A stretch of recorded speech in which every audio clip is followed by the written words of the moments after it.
Welcome to Hurrdat Sports Radio. All three scores go to the winner by unanimous decision from Omaha, Nebraska, USA.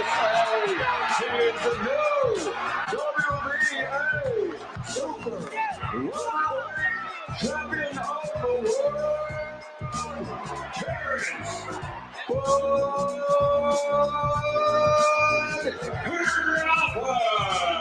1-0. Swing, a high fly ball, well struck left field. Going back is the left fielder Burleson, and it's gone. An opposite field home run for Mike Tuckman, his sixth. And the Cubs lead it 5-2. Now comes to the plate.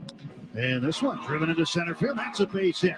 Hayward around third. He's on his way to the plate. Bladay's throw is not there. Hayward scores down to second. Biggio is out.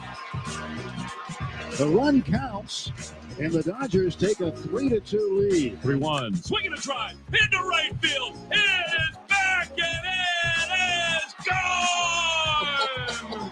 Well, you're Abreu. We'll have little competitive periods, but I think it's also important that even just our drills, indie, all that stuff, one-on-ones, we do that with people watching. I think it's great for our fans to see. Everyone sees the final product. I want them to see the moving parts, all the things that happen. So we'll try to, in the stadium, we're a little restricted with space, so it won't be quite as many moving parts as normal.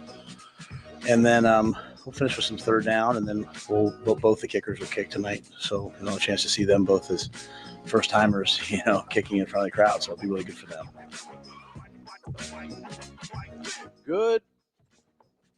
Good morning. Welcome in to Hurrdat Sports Radio, AM 590, ESPN Omaha, ESPN Tri-Cities. We're live on Twitter, Facebook, YouTube. That's DB. I'm Ravi Lulla here on the Pillar Exterior stage. What's up, DB? Hi. How you doing? Good. Yeah? How we doing? We're doing all right. Laughing at Shane. Laughing at you. Everybody's laughing. It is what it is. Everybody's everybody. I don't even know what that means. Everybody's everybody? Yeah. That sounds like nonsense. Everybody just doing everybody. Apparently. Isn't that right, Shane? Just waiting on Ravi to understand the bed music. Shane just shrugs. I'm just doing like the old man walk. I know it. Ravi shot his shot early.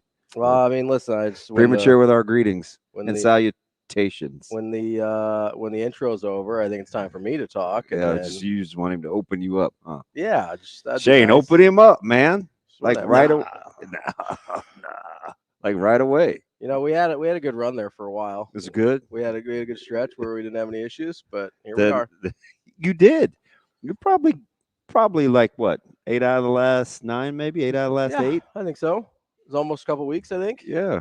Got that average up. It's all right. It is what it is. We'll try and learn, watch the tape. It is what it is. Get back out there and see what we can do. Ooh, his wet hair must have gotten away. Who was that? That is your boy. That's not that ain't wet. That's not my boy. I'm not a Phillies guy. I don't like the haircut. I need to be. Dude, I don't know how he keeps it like with all the berries and juices. Yeah, I need to be a little cleaner than that. He reminds me of the folks in Coming to America. Where they would like get up off your couch and he would leave a mark. I don't know why he does that and how you haven't seen. It's been a long time. Too many minorities. No, I'm not an Eddie Murphy guy. Old Eddie Murphy is hilarious. His sense of humor never really hit me right. Yeah. Too foul? No, I don't mind like crass humor or however you want to put it. Like I don't care about that at all. I just didn't strike me, just didn't hit me right. Yeah, I don't know how Marsh does that with his hair. I mean, to each his own. I don't know how does he go back maybe in the bathroom in the clubhouse and like water it down or gel it down or slick it down? I don't know. It seems just really distracting. Yeah. I mean, like I've got a big beard too, but that dude's doing a lot. There's a lot happening there. And the it's got to be hot too. Well, they got back to playing softball yesterday, so maybe they snapped out of it. Maybe I don't. Mariners they're just annoying enough. They are just annoying enough. Maybe they'll start hitting a little bit. They made some trades at the deadline, holding off the Astros. Kinda. They're doing their best. They're giving it a go. They did their best. It's probably going to But they guessed their best wasn't good enough. I don't know what's happening. It's an old song. Yeah. One of the old crooners. It's called Just Once. Which crooner is that? I get them all confused. Maybe James Ingram or Al Jarreau. One of the two. Google it. Just Once. All right. Just Once. Just Once. I think it's either Al Jarreau or James Ingram. Give it to me. Just James Ingram. Okay. Just Once. There you go. I almost said Jeffrey Osborne. He was in that, it's kind of like. Shane, where are you at? Isn't that supposed to be your wheelhouse, the music? No. Come on. Maybe. Come on, man. Shane might have been conceived of that song. Nah, I don't know if your parents probably got down with R&B. I don't know. I'll leave it to you to find out. No, not going there. It's not research you want to do. Nope. Sometimes it's better not to know. Old SES over there. That's my man. Sometimes better not to know. We had a I bit. don't know. It all started with Brandon Marsh. Yeah, this is your fault. Typically. No, it seems like it would be distracting having that much hair going on when you're trying to play professional baseball. Yeah. Yeah. Do you like the Phillies as the favorite? Because everybody else does. Although I still think the Dodgers are the betting fave. I think after the trade deadline. Do I like Even though it's not like. Do I like them as in do I trust them or do I think there's a Do better we have option? to overthink everything? Yeah, that's are they your favorite in the NL? That's pretty simple. okay. Yeah, that's the clarification I was looking for. Oh Lord. In the NL, yes. I Kind of think like the so. original question. Well, no, you didn't say that. You said, do I like them as the favorite? That's a different question. Are they my favorite or do I like them as, yes, they are my favorite. Do I love it? Not exactly. I don't feel great about it, but here we are. Yeah. Well, that's a great question. Thank you. Sometimes I feel like the more I let you talk, the more things reveal themselves. Well, I overthink things. That's not new to anybody. Who would you make the Dodgers the favorite? No, I said Because Phillies. you talk about a team you don't trust. I said Phillies, but I don't love it. I definitely don't trust LA. They're two different questions. Who is my favorite? And We've moved on from your thought process. Los Angeles Dodgers, I don't trust them to get healthy, so I'm sticking with the Phillies for now. Yeah. If the Dodgers get healthy and you get some of those pitchers back, you get Mookie Betts back, then I feel like the Dodgers are the favorite. But that's a hypothetical at this point. Who do you like in the AL? No one. It's supposed to be, well, I guess the Orioles. by default. Yeah, because I don't trust Cleveland. Well, them and the Yankees just exchanging. Yeah, going first back and place. forth. Yeah. And I'm never gonna say the Yankees. They would have to be so much better than everybody else. That's the Red Soxian in you. Yeah, they'd have to be so much better than everybody else for me to acknowledge that. And if they were, I would. But I don't know. They haven't really done enough to tell me like, oh yeah, that's the squad that I'm going to trust. You know, the crazy thing is, you guys are only 2.5 back of the wild card. Yeah, they're still not good at baseball. Like I don't know. I watched it. That's not a good baseball. I know team. it's weird. They figure it out. And they're super inconsistent. They'll win like 4 out of 5, and then they lose 6 out of 8. Like they're a bad baseball team. They're inconsistent. They're an inconsistent baseball team. For whatever the reason, I made a Royals reference. Mm-hmm. It's either Friday or over the weekend. I don't know when it was, but I just was like, the Royals' ability to hang a crooked number just at some random part of a game. Yeah, I think it was on Twitter. Was incredible. Yeah. Getting shut out yesterday, going into the top of the 9th. 2-0 Tigers. Looking pretty good. Nope. And then it wasn't. 3-run shot. See you later. Is that number crooked? That is a crooked That number. is a crooked number. So basically anything except for 1 is crooked. So it was just like, there they are. Yeah, it's what they do. And dab smack in the hunt for a wild card. Mitch Sherman was funny on Friday night. He was like, yeah, I think you really want to be a Dodgers fan. Or a Royals fan. I don't. You're not a closet Royals fan? No. You sure? I saw Jake Sorensen downtown, and he was rocking a Royals. I don't believe in grown-ups wearing jerseys. Somehow he pulls it off. It was pretty cool. I like the whole family thing, and he was with the fam. Yeah. Had Shorty sitting on his lap eating. I was like, that's a dad. that is a dad. And we were leaving. I was like, man, these Royals are getting on my nerves. But I don't have any root. Like, did you go? Where'd you go eat? Well, I didn't eat. Oh. I was with one Mr. Dante Lloyd. And he and the fam went to. I tried to talk him out of any popular place, but he went with Brewski's downtown. So we sat in there for about, I don't know, 35, 40 minutes. Killed some time. Yeah. Met a ex Twitter huge Nebraska fan sensation. Kind of hides behind the avatar. He doesn't use his real picture. He has a Herbie the Husker. But I met that guy. Who's that? I mean, he shall remain anonymous. All right. I didn't know if we were. But he gave me an acknowledgement leaving, and then it was the proverbial kind of point, talk, whisper when I was sitting down. I thought they wanted to say something, but they kept going, which is cool. And then when we got to the stadium, it's like, hey, I actually saw him at the very end. He's like, listen, I listen every day. I was like, you do? You just never know. It's a big account. Is that the guy that walked by at the very end? Was I still sitting there? Because there was a guy that walked by that was hey, I listen to you guys every day. No, that came down the stairs? Yeah. No. Oh, different guy? Okay. No. Those guys look cool, though. It seemed nice, yeah. They got some the listeners. They got some steps in. They were getting up and down. How about the folks that had to chase kiddos? Yeah, I feel bad for them. Man, I just would be, and I don't know. I think I would know because I've done it. Yeah. I don't know if I would be that cool. I think I would be the mean person that's that would tell a 19-month-old, you know what you signed up for, even though he or she really did. Absolutely did not know what they signed up for. And I would be like, sit next to me. Yeah.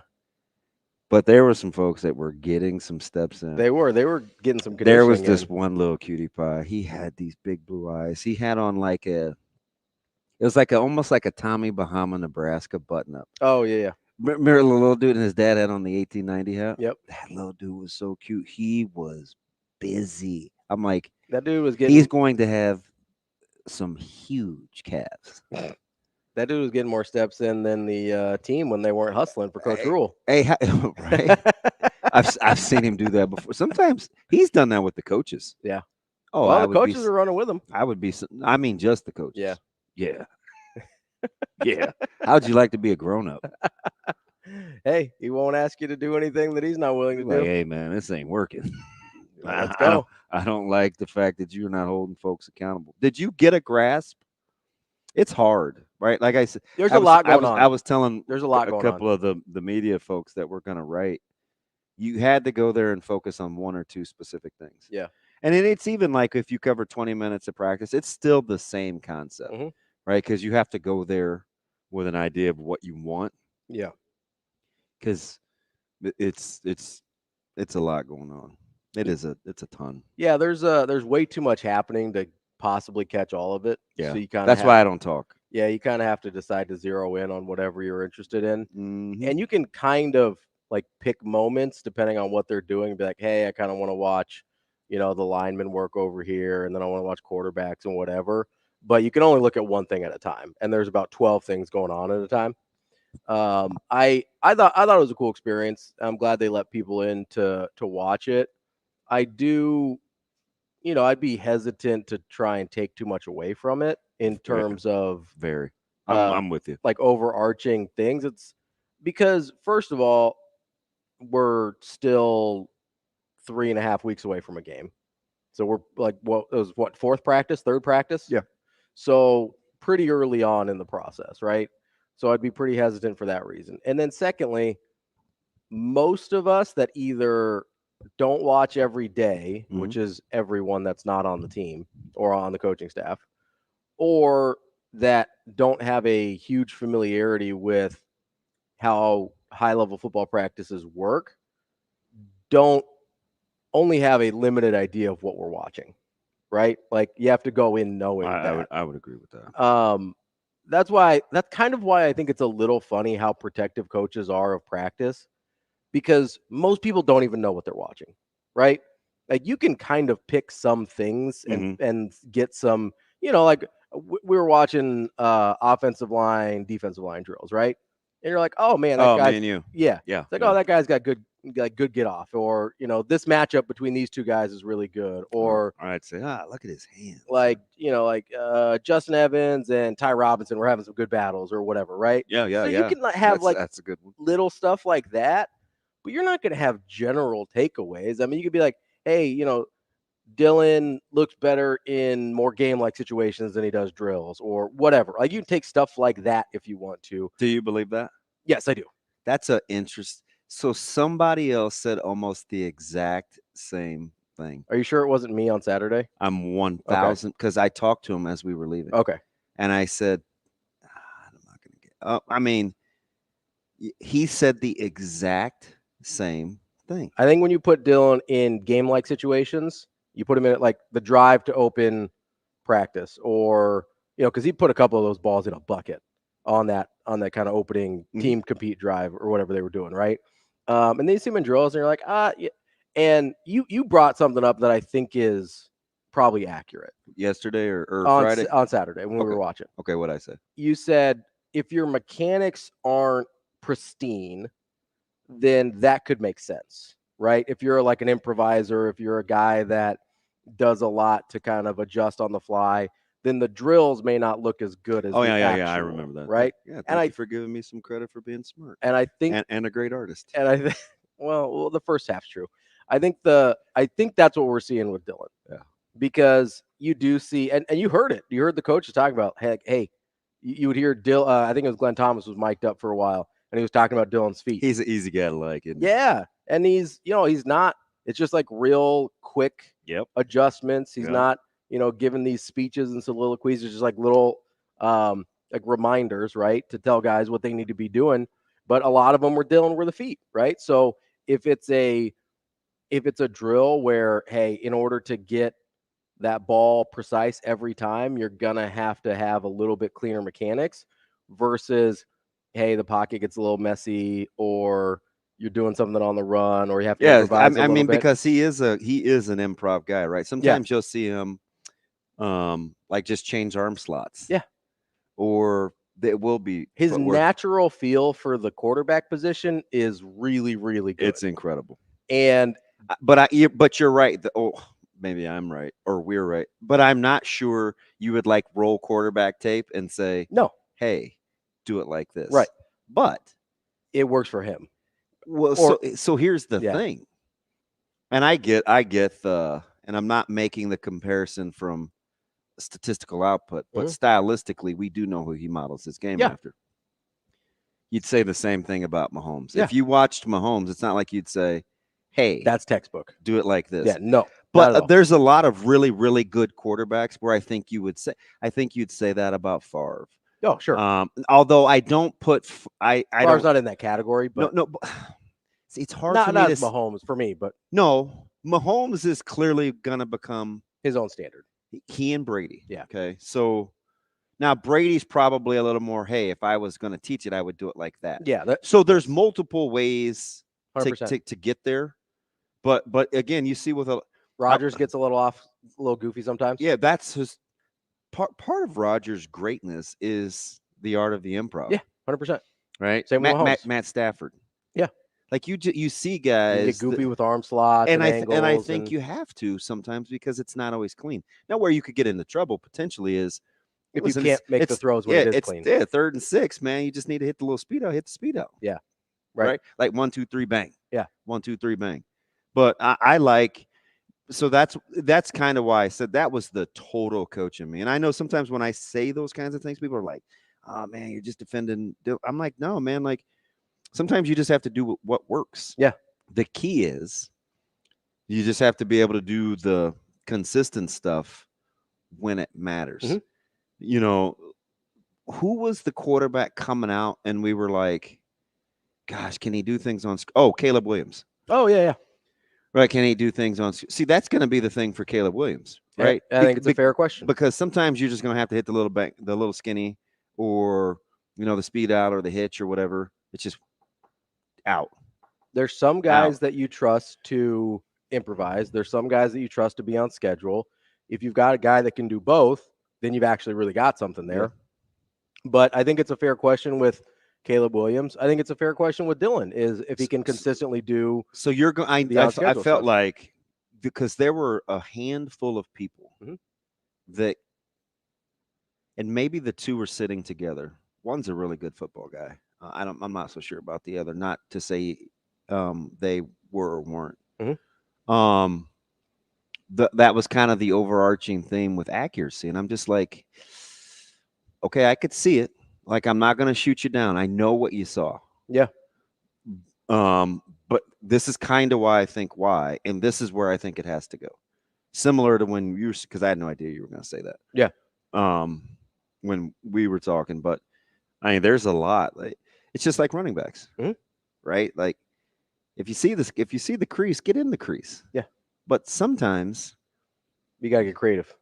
Just be patient. Yeah. Or, like, sometimes you have to get off track. So it's the ability to. Now, there's a couple positions you can't really improvise. Listen, if I'm, if my break is supposed to be at 13, get it at 13. If my break is supposed to be at 12, if my head's supposed to be around, if it's 4 over 3 or whatever, like, sometimes you're not afforded that luxury. Or really anywhere on defense, because everybody else is trusting you to be in a certain spot for the most part. Although there will be some times where you'll instinctively see a guy shoot a shot. Sure. You could see it a little bit of 9-on-7, where a second level guy can see a D lineman have his head inside, and he knows he maybe should have it outside. Yeah, like maybe he's a C gap guy, and a backer will get over the top because he'll see the opening. Sure. Like, sometimes you can get away with feels like that. More often than not, you do need, like, listen, if I'm a B gap guy, get in a B gap.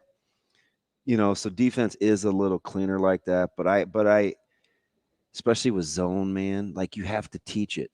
Yeah. And you got to be where you're supposed to be. Yeah.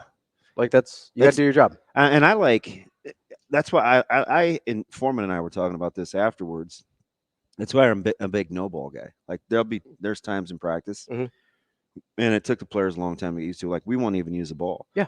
And I think that's the way you defend zone run game. Get your eyes out of the backfield and watch gaps move and stuff like that. So there's lots of little drills that I like that they do that don't look all that that don't look all that functional, that I think actually work. But there's a lot of, until you learn until it becomes like instinctual to be where you're supposed to be, the ball is just a distraction. Yeah. Right. We used to do that with basketball too. Yeah. That's a good way to put it. Yeah. Like, until you are, like, in a second nature to be where you're supposed to be, looking at the ball is just going to throw you off. Like, once you know where you're supposed to be, then you got to find the ball and make plays on the ball and whatever, right? But until that point, the ball is just dressing that it's going to get in your way. We'll have more on Nebraska football practice from Saturday. We've got Olympics. We've got Bud Crawford, another champion, still champion. 4 divisions. Always champion. I'm going to go back to something we said on Friday, too. Omaha's own. People thought I was being difficult. We will get to that and much, much more coming up here on Hurrdat Sports Radio.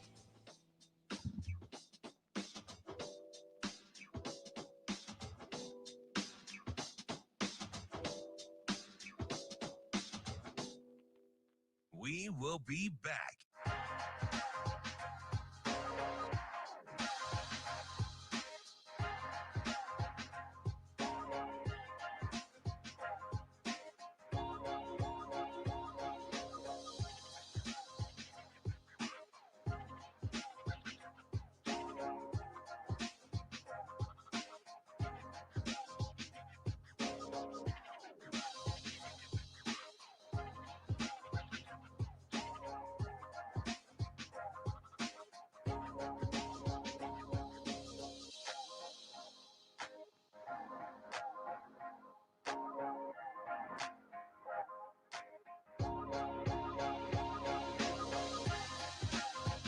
We will be back.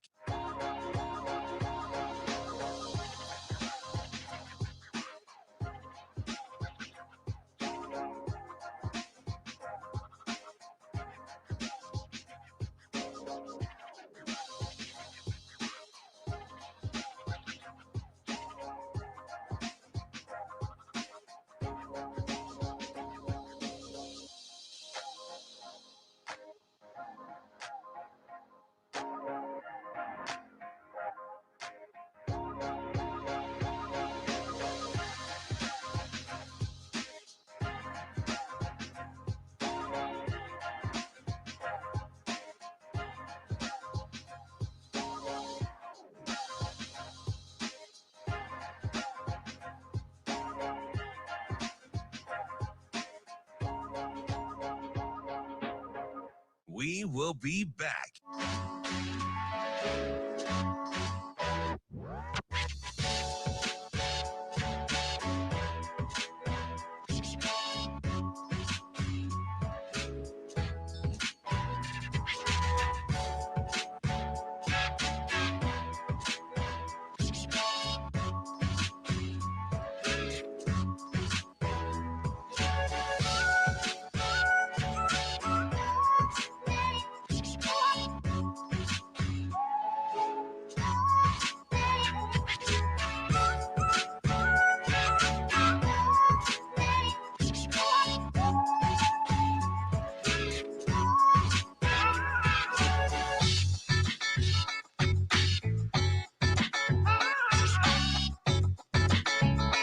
We will be back.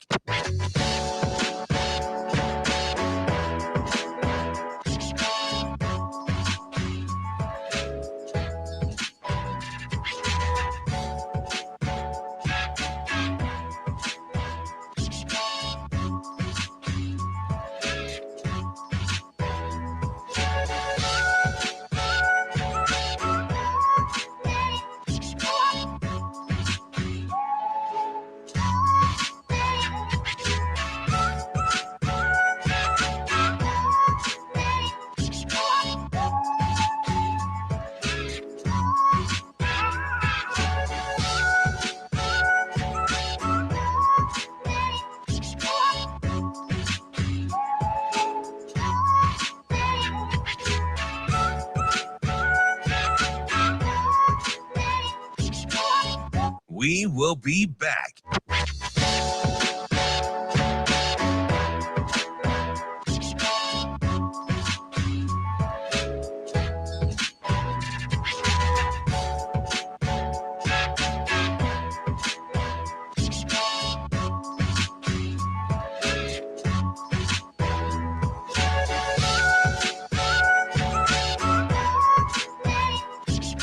We will be back.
You're listening to Hurrdat Sports Radio. The more longevity and more continuity you have, you're more in a macro level, right? Macro versus micro, right? You're in macro, meaning big picture, playbook drawings. You're really talking the big picture. Whereas we've had that in the spring, even the young guys coming in had that. Hey, here are the playbook drawings. Now, the further we get, because this is the third install that they've had with similar schemes, if you will. So now we're really trying to get into the details of whether it be footwork, decision making, checks, the variations upon a playbook drawing per se.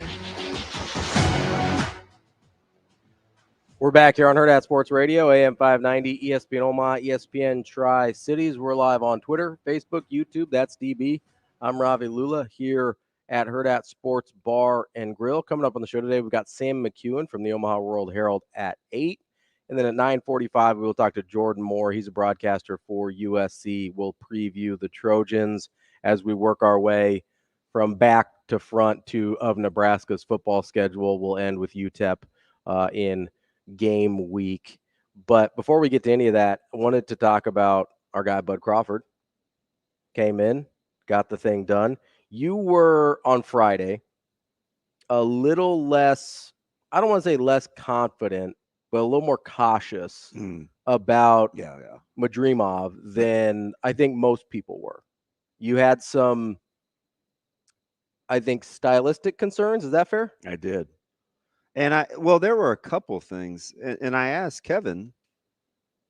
I said I'm getting some Bivol versus Canelo vibes here, where when Dimitri Bivol first, and now people know that Bivol's for real, really good fighter, yeah. Even though he's not spectacular with what he does, yeah, he's super fundamentally sound.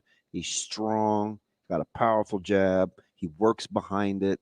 He doesn't come out of his shell a ton. He's a hard guy to fight. And Canelo found that out fighting a naturally bigger guy.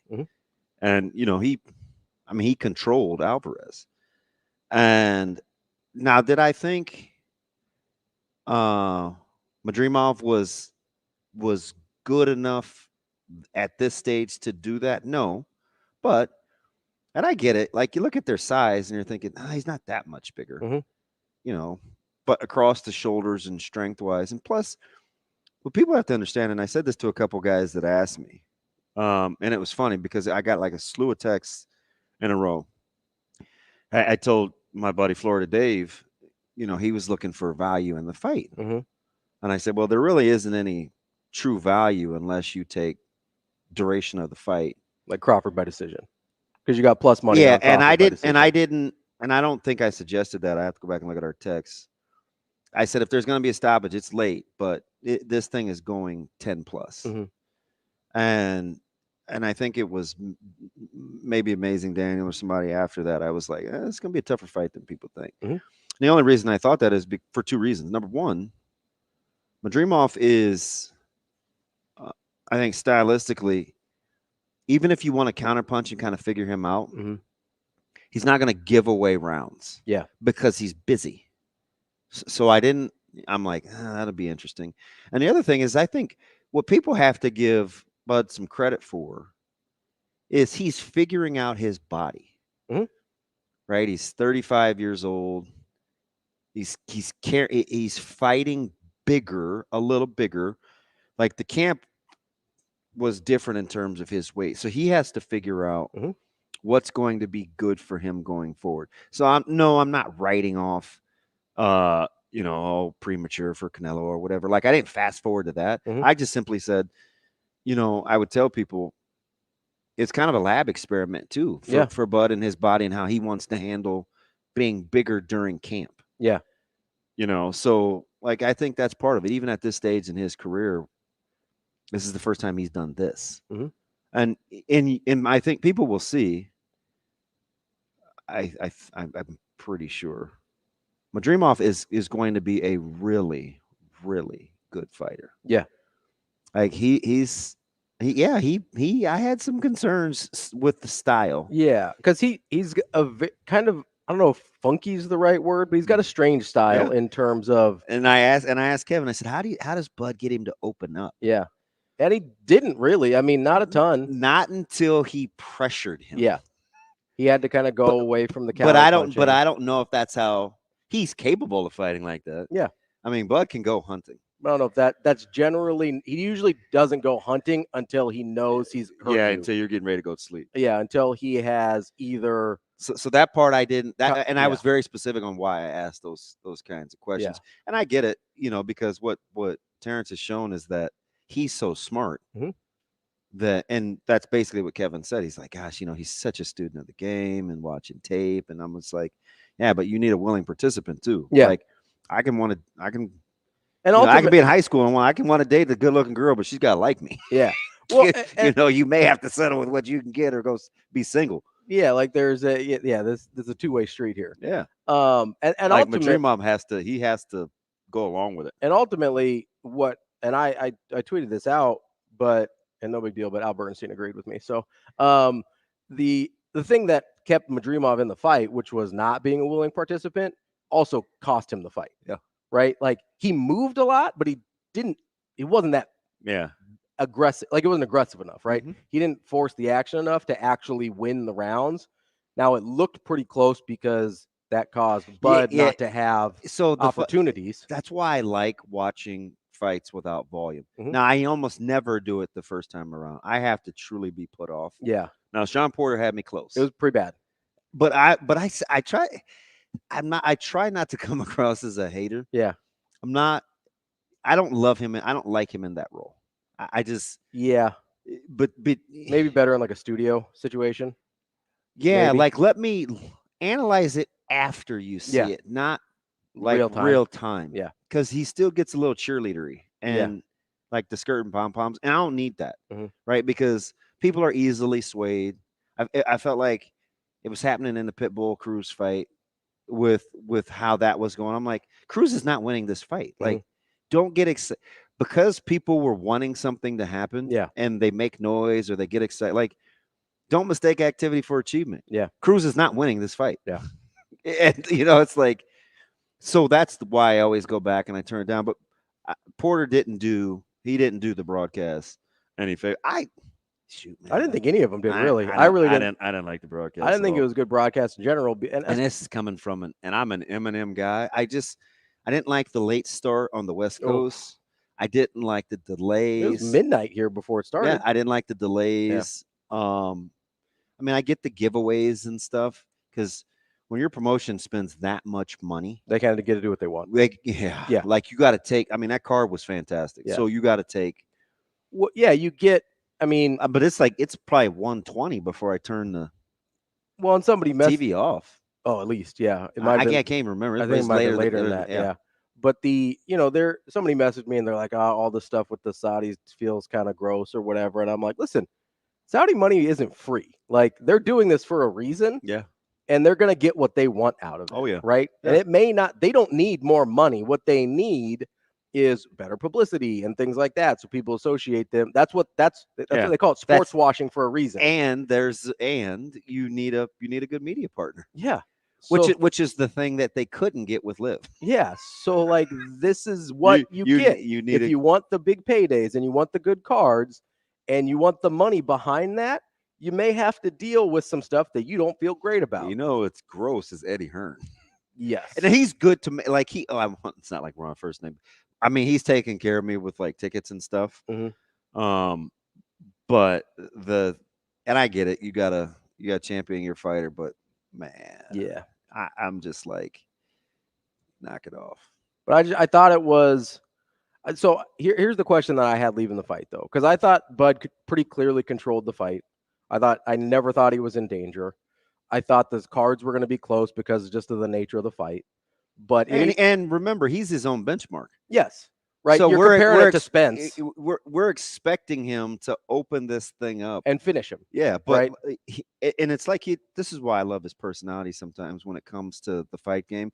Like when he fights guys and it stylistically looks a certain way, it's always funny when those guys fight somebody else. Yeah, it used to drive him crazy. He's comfortable in his own skin now. Yeah, but it's like when he beats a guy like this, people say this, or when he does this against a guy, people say, but somebody else says like, oh, way to grind out that win. So he gets the double standard too. He's his own benchmark of greatness. Well, and the only thing that I kind of left with the question was, okay, is this an issue of Madrimov is just going to turn out to have a really incredible chin? Because I thought Bud hit him cleaner. Yeah, he hit him with some good than people realize, and he hit him with some combinations. I'm with you. I'm with you. Did the power not translate to 154 the way we thought it might? Yeah. I don't know which one is true because we don't have enough on Madrimov yet. The thing about it is Bud couldn't get to the body like he historically does. Because usually he softens you up. Yeah. And then those headshots start to hit a little harder. Yeah. We'll wrap up hour number 1 coming up next here on Hurrdat Sports Radio, live on AM 590, ESPN Omaha, ESPN Tri-Cities.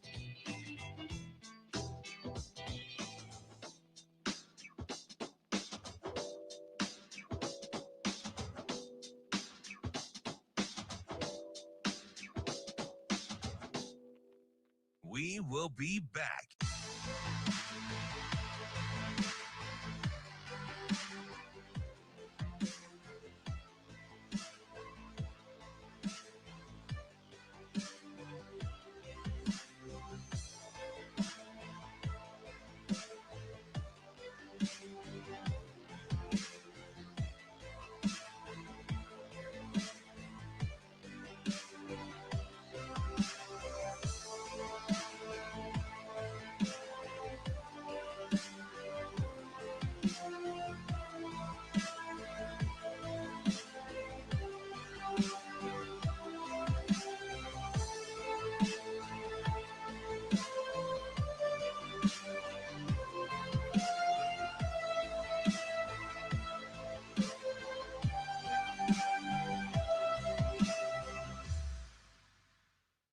will be back.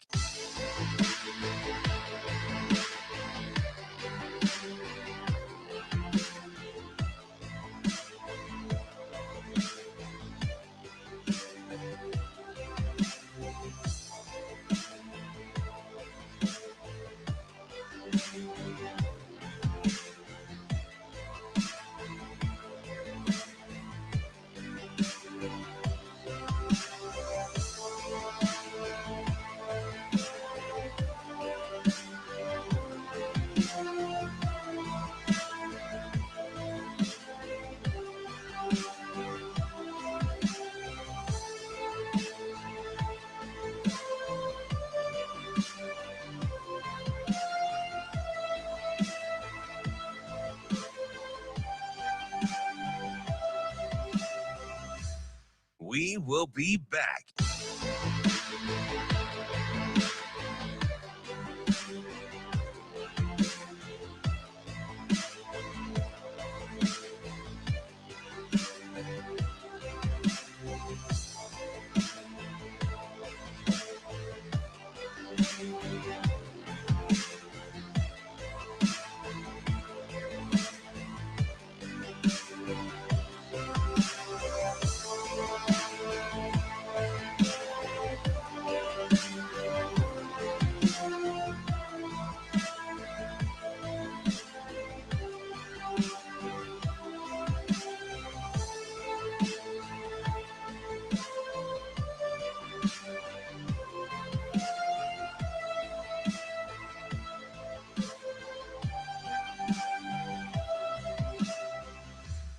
We will be back.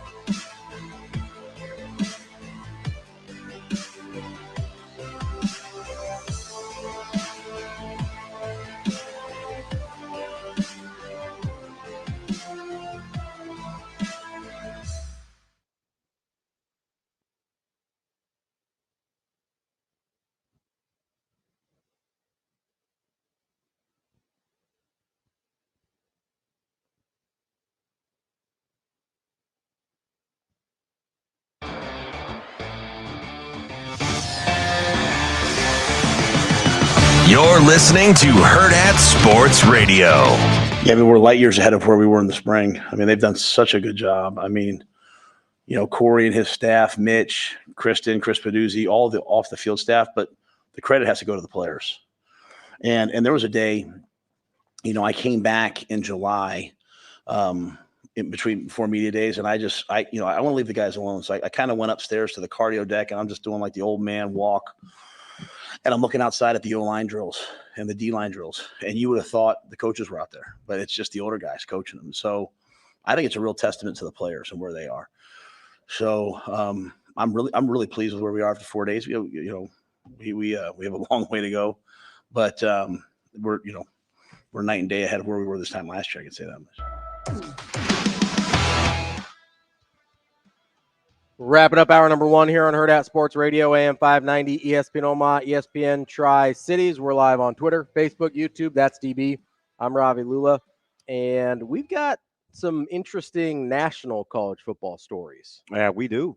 We do. I know people want to hear me go off on the Colorado thing, but there's one that's it's in the I know I understand that, and we'll get to it at some point. Are you like, oh, shocker? Yeah, I mean, like it's a total non-story to me. I was just like, okay, yeah. You mean this toxic culture is toxic? Oh my gosh, what breaking news! But the thing that I wanted to get to first, and if we've got time later, I'll go off on how you do realize if they roll into Lincoln and win. Oh, I'm gonna be. You will be beside yourself, furious, because they do come across as highly dysfunctional. Oh yeah, I mean, the guns and bullying in the locker room are not a great combo. How about, did I show you, was that on or off air, where we were talking? I was showing you Sapp's facial expressions. Yeah. When Deion was laying into his team. Yeah. And I was like, if that was a head coach, if I was a head coach, that would drive me crazy because Rule would have had them running. Well, he's not. So when coaches do that Yeah. and they get at players, that's a reflection of the assistant coaches too. Yes. So you can't be like, yeah, guys, get it in gear. Yeah, what he said. Yeah. Like if Coach Lamanchi sounds off on a practice, you think he's not letting us have it? That's the first thing he's saying. Because it's as much your guys' fault. Yeah, for not teaching it right or not holding other people accountable. How about transitioning? You hold your guys accountable. Can we do that, coaches? Like he would say that. Yeah. Like he will get after the coaches first. Yeah. And then if he sees the coaches doing what they're supposed to be doing and the players aren't doing it, then you get after the players. Yeah. That's how it works. That's called leadership. It's not something I think Deion's real familiar with. But I was just watching the body language. And I was like, and you were probably the wrong guy to ask because I'm basically putting kerosene on your already smoldering deal. But I was like, are you watching how he's riding with what's being said as though he's absolved of any responsibility? Yeah. Like, yeah, you get him, you tell him. I'm like, no, man, if that was me or anybody else. But here's the thing though. I was just gonna give you an example. Go ahead. So before. And I know you made fun of me for going out on the field, but I just was going to say hi, and then I was going to go be regular. So I did. It was quick. So I was talking to Coach White and Coach Dvorak real fast, and like there was genuine concern over once they saw the people there, they were like trying to game plan what they should or shouldn't do. They're like, hey, you could have such and such in here. You could have such and such in here. You know, so we're just trying to figure out, do we go vanilla? Do we shoot our shot? Do we... and I said, the cool thing about this is so new and fresh and impromptu. I actually looked at the fact that they didn't know 10 minutes before it was actually starting as, okay, there's nothing calculated or there were no assumptions made. In true typical fashion, they were going to adjust accordingly on the fly if they had to. I was like, there's some takeaway from that. Because at the end of the day we need this practice to look a certain way because we have to have meetings too. Yeah. So I was just it has to be a real practice. So I was just like it has to be a real practice. And there's still that healthy acknowledgement. It's not even a healthy fear. There's still this healthy acknowledgement of coach is going to hold us responsible. Yeah. If he's going to give us the autonomy, that comes with a downside too. Right? The downside is you're going to be held accountable if it goes like, poo. If you get all it's what's the old saying is like, hey, they give me a lot of rope, and it's like, yeah, maybe just enough to hang yourself with, right? Like that's a real thing. So I said, I walked away. I was like, I can vibe with that. Yeah. I can vibe with that. Because I'm thinking, hey, before soap scrimmages and live scrimmages, it's like we may revisit before we see what's out there in terms of who's watching. We may say 5 minutes before, hey, scratch that. Let's run all, let's run all over front. Yeah. Or whatever, right? So it's like I can appreciate the staying in the moment. I also think they do a good job of, I think it's more, I don't know if it's more football applicable or what, but it's when you don't have everything pre-planned out, you have an idea of what you want to do. You do your work, but you're not so set in stone that guys can't adjust to things on the fly, right? Yeah, games happen. Right. Everything's not going to go the way you want it to go, right? Your script is not going to hold true in a football game. So being able and being willing to adjust based on situations, I think is a really good quality, not just in the staff, but that translates to the players as well. Yeah. I wasn't even trying to talk about Deion in this segment, but I was trying to talk about Sharon Moore because I don't know that.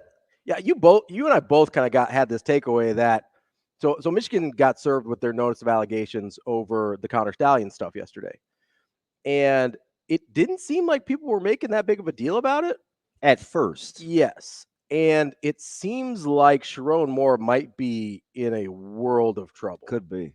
And I don't even think that's wishful thinking. I don't care. Like, I really don't. I don't have anything against Sharon Moore. I mean, neither. Actually, my takeaway to me is I like this guy. Yeah, like I had no idea he was that big of a guy, but I have no feelings one way or another to Sharon Moore. I don't have this hatred for Michigan even. If anything, they're sort of my college football Villanova in the sense that I look at Creighton, I go, hey, the best version of that is Villanova. Let's go chase that. For Nebraska, what Michigan did last year, I think is the best version of what Coach Rule is trying to do. I watched that CFP yesterday again. I watched them all in succession. Yeah. The fact that Michigan still beat Alabama lets me know how much better they really were, because they left a ton out there. Yes, they did. And they still found them. And I get it. They were chasing. They needed the game tying drive. Mm-hmm. And JJ took them there. But they were so good in so many areas. It was incredible. So I don't have anything against Michigan. It's not like, Wisconsin or Iowa, where these other places I don't like very much. I don't have anything against Michigan. In fact, I sort of admire the way they've built their program. Right. And I think Coach Rule has too. He's used them as an example before. But Sharon Moore this is not his first problem. And that's going to be his problem, because he reached a settlement with the NCAA over COVID restriction violations. And whether that means he admitted fault or not, I don't know how that works with NCAA. So that's what I was talking about with you. Like that, because that's going to be the thing, right? When sometimes you can do a settlement and take a no fault. At no fault, yeah. Right? It's this isn't an admission of guilt. I think the way the NCAA views it is once you've received punishment, you're a repeat offender. So even if that would be the interesting part. Yeah, and that's how I was reading it, at least. And if that is true, he could be in real trouble here, because then you're talking about show cause penalties, you're talking about like suspensions, you're talking about probate, you're talking about real problems if you've got repeat offender status. And they're viewing Michigan the same way, like the university and the athletic department and the football team as a whole. So Michigan is in some real hot water here. It's not just sort of, again, I think one of the articles I read, and it's not just because my sister used to work for the Detroit Free Press, but I think they used hot water in the title. Oh, did they? Yeah, they said more. Yeah, I'm pretty sure. Yeah.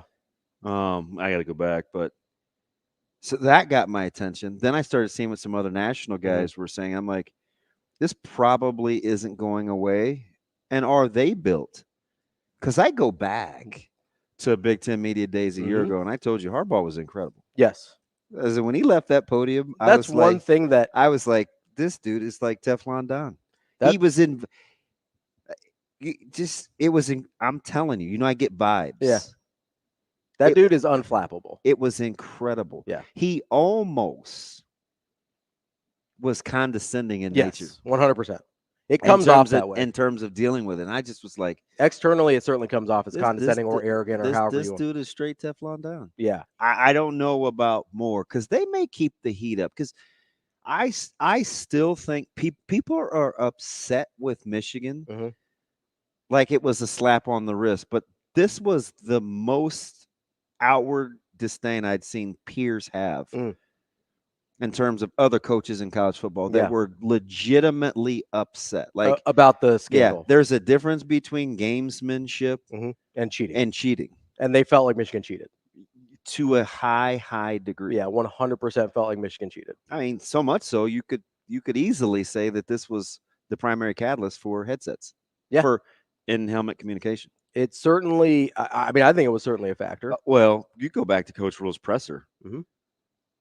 For a guy that typically is pretty PC and you can't really bait. Yeah, it doesn't really take shots. I mean, they've been trying to get him to say something about Colorado for a year.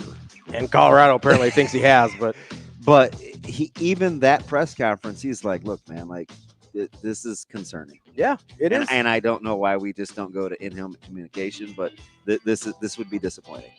Yeah, and it's going to be interesting to see how this plays out. What's I think going to be a big factor here is Michigan's changing a lot on the football side too. They're losing a lot of guys. So if they don't start off well, I feel like this thing could snowball on. And maybe that's the catalyst. Maybe there's a reason they've upped the recruiting and their efforts. Coming up next, we've got Sam McKewon from the Omaha World-Herald here on Hurrdat Sports Radio.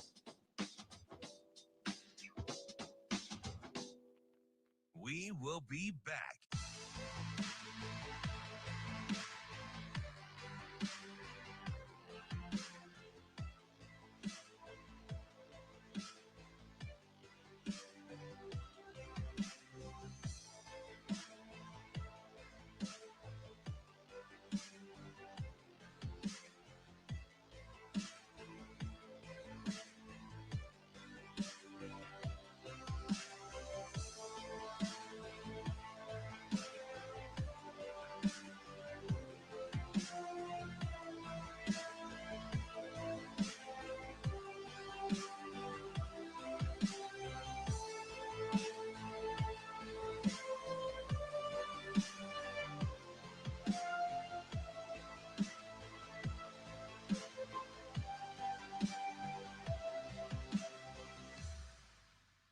We will be back.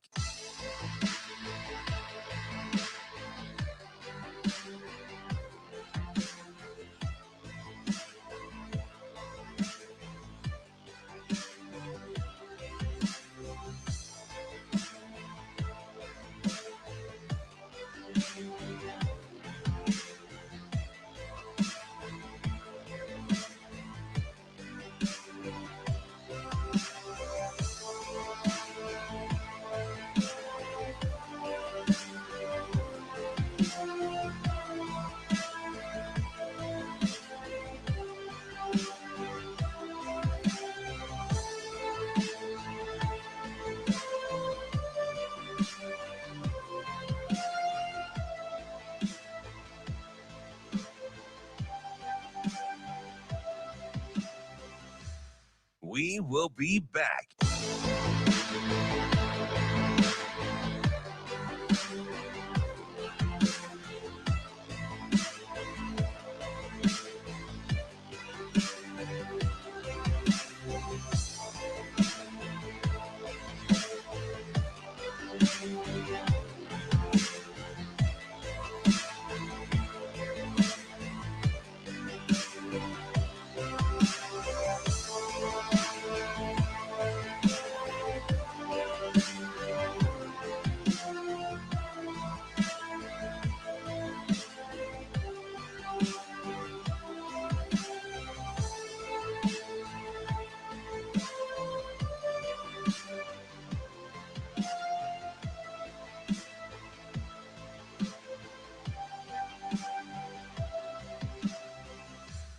We will be back.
only place where his guy could get it. Your comment on Banks was funny. You're like, yeah, Banks is. No, I said Nair. No, I'm going to get to what you said. All right, my bad. Yeah, Banks is cool and all. I like Nair. Nair's really He's good. really good. Nair's really good. So that's what. So in the spring, that's what I was saying. I get it. Big body, mature. They're going to need bench strong hands. Yeah, he's a good spokesperson. Mm-hmm. The Sunday upside guy though is Nair. Yeah. So I was in agreement with. Yeah. I mean, but it's hard. And that's not taking anything away from Banks. Well, it's hard not to want to know where he is because he yields results. He does. I think he's going to be super productive for Nebraska this year. And but Nair's upside's enormous. You know what else I like about JB? All his practice reps matter. Yeah. He does seem like he goes really hard. He competes. His practice reps matter. Which I think is why he's become the spokesperson, right?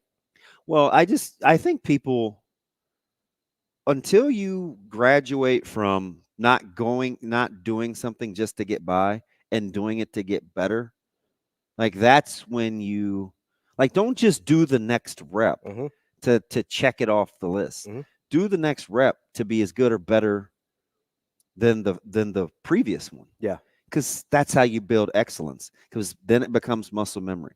Then your body understands, and you can understand what it's like when you're not meeting your own expectations.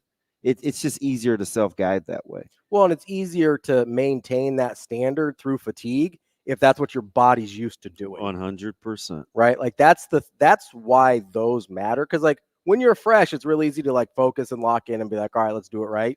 When you're tired, and we saw this over the last handful of years, things start to break down because the muscle memory is not there to be your safety net. Yeah. Hey, this doesn't feel right. I know there's more in the tank. Right. It's like Coach Samuel used to always tell the guys, hey, man, what's your 70% like? Mm-hmm. You're not going to feel great every day. Yeah. Are you maximizing with what you have? Everybody can be good at their A+. Yeah. Everybody. Listen. How many people are good at their B-? Well, I hear it all the time. Nobody feels as good as they did on day one. Mm-hmm. And no one ever will. Like now you're managing your levels, and then as you ramp up to kind of plateau a little bit from your body, and then get it ready for game one. Coming up next, I've got one more question for you about Dylan and what we saw in practice. And, there's some other things we got to talk about today as well. Maybe we'll get to a little bit Deion. Maybe we won't. I don't know. I'm not surprised by it. Maybe somebody else is. We'll be back with more Hurrdat Sports Radio coming up next.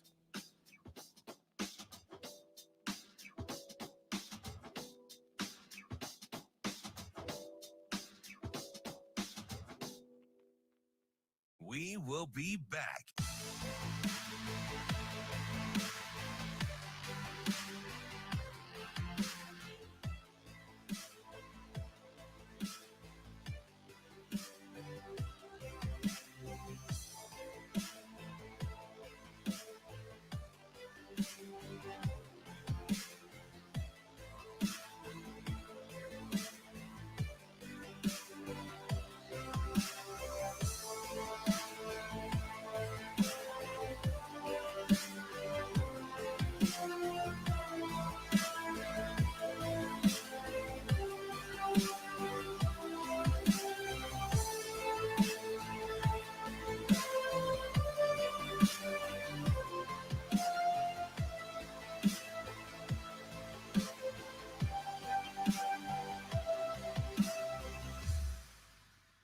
We will be back.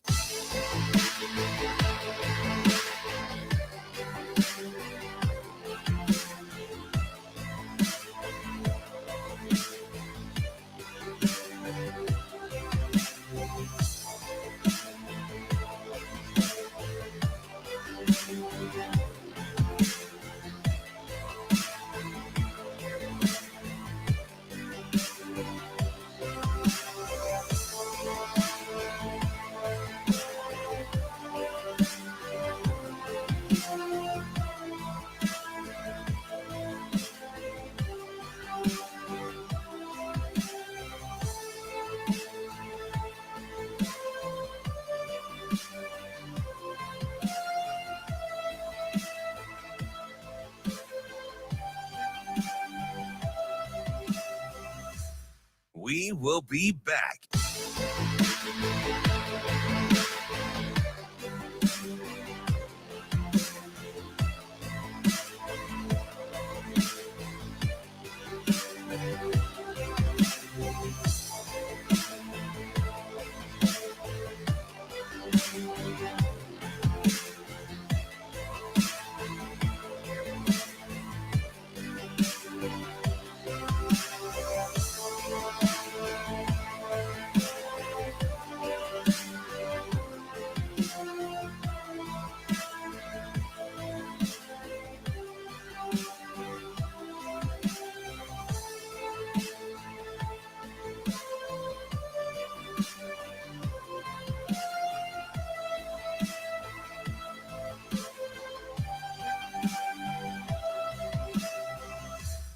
We will be back.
You're listening to Hurrdat Sports Radio. Last season that I was talking about that I really wanted to improve during the season, but didn't have the time. Some of the things I was working on took a good amount of time. So just tried to focus on those, accuracy. And then also, there's no limit to the mastery of the offense, like continuing to know it inside and out. So those are things that, that you can't snap your fingers and correct. And I think those are some of the glaring things that I had to take care of after last season.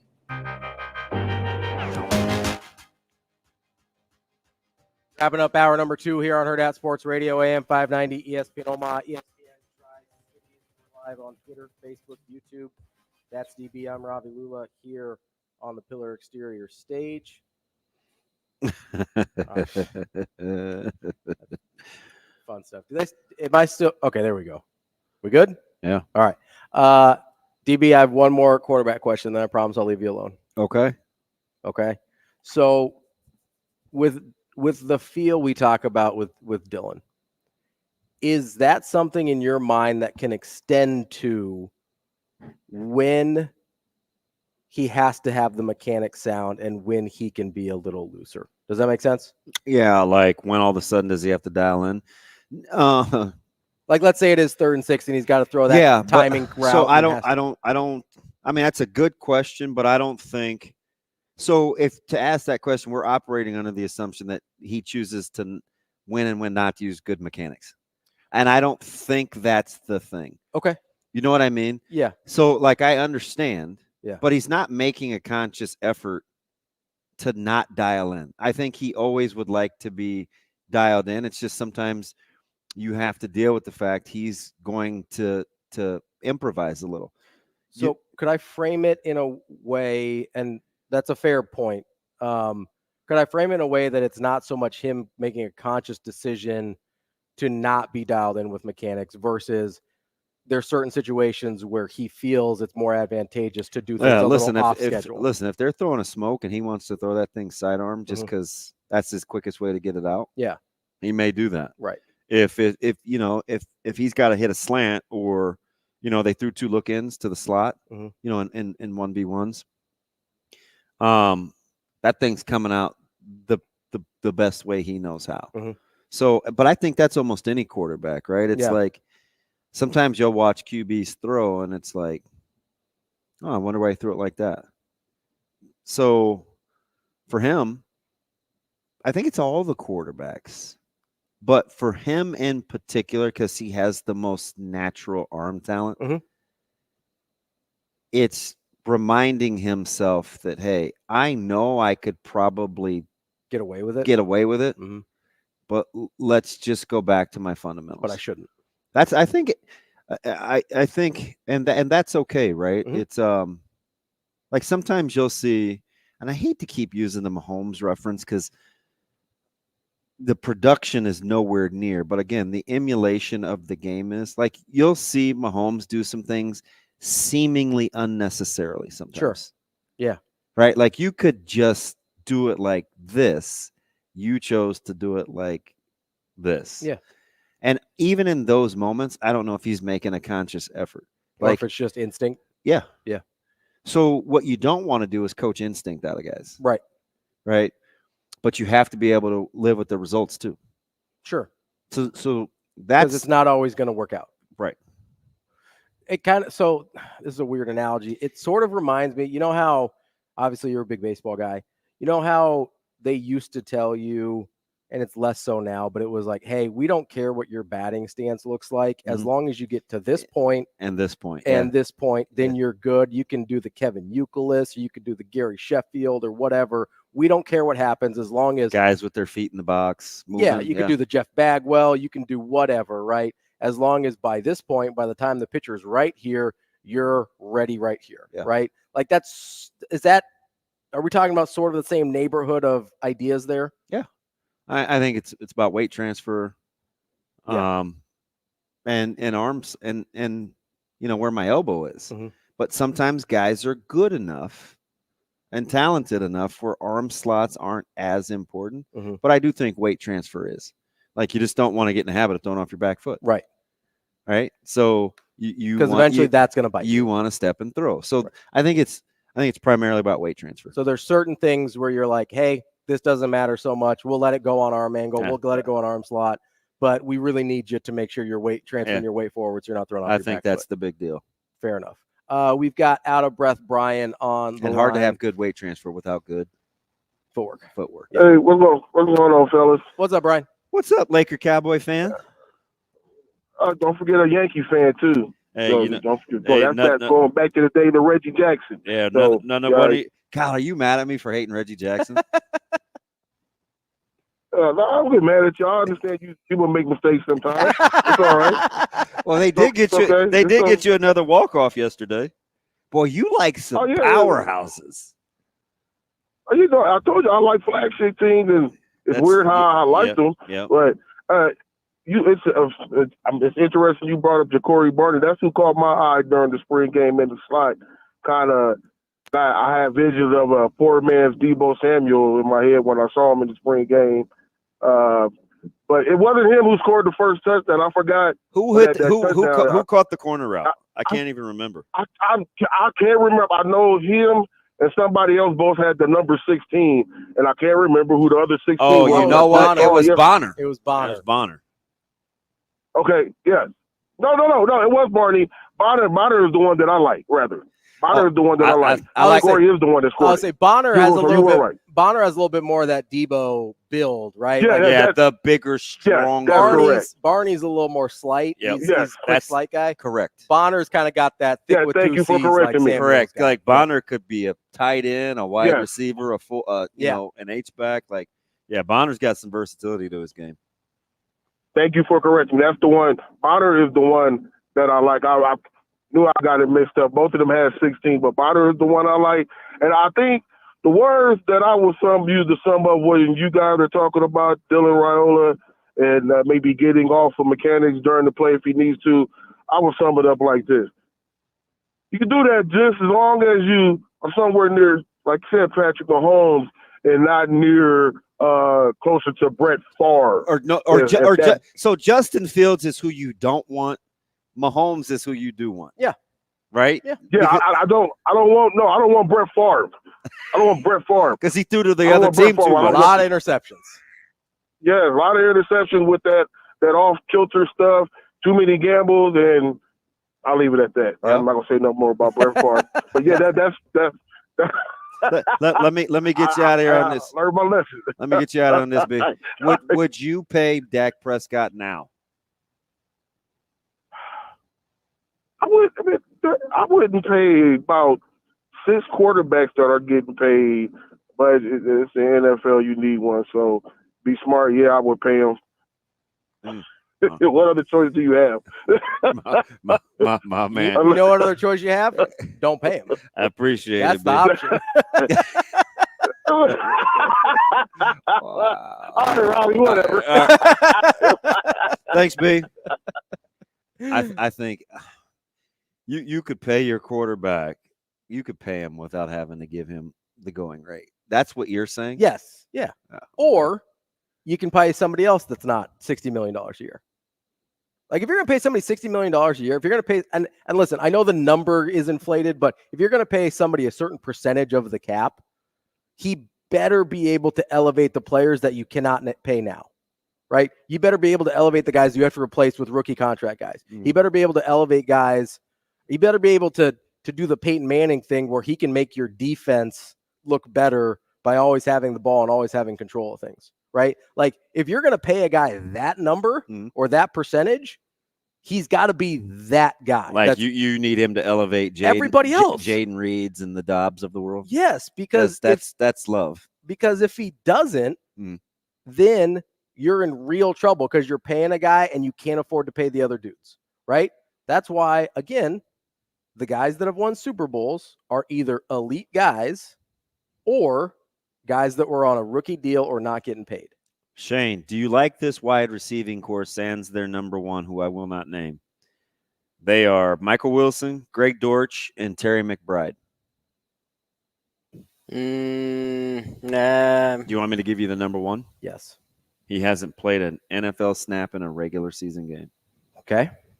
That would be Marvin Harrison Jr. So if Kyler Murray could have a good season and elevate those guys, then he's much closer to being worth the money. Okay. That's how it has to work in my mind. That's why I like giving those examples. Yeah. Because providing the context, right? Yeah. Because, and again, this is the extreme example, right? But nobody wanted Mahomes as receivers last year, including Kansas City. Well, remember all the whining that people were drops and all that, and it was fair. They were bad, right? But Mahomes was able to elevate those guys and kind of get them to grow along the way during the season. They were better in the Super Bowl than they were in week 4. Shane, if a guy could elevate Quentin Johnson, Darius Davis, DJ Chark, I won't give you the 1 and 2s because you'll know them, even though neither one of them have played a snap in the NFL. That's Justin Herbert? That is Justin Herbert. That is without Ladd McConkey and Josh Palmer. Yeah. He's going to have to be that guy. He is. Because rookies count in that because they don't have – So what I'm just giving context to the things that we're saying when we just roll out, hey man, they got to be able to elevate their guys. Yeah, this is what I mean. Yeah. You've got to be able to get, like, Joe Burrow doesn't have this problem, right? Joe Burrow doesn't really have to elevate. He just has to get those guys the ball and be healthy enough to do it. At least right now. We'll be back with more Hurrdat Sports Radio coming up next.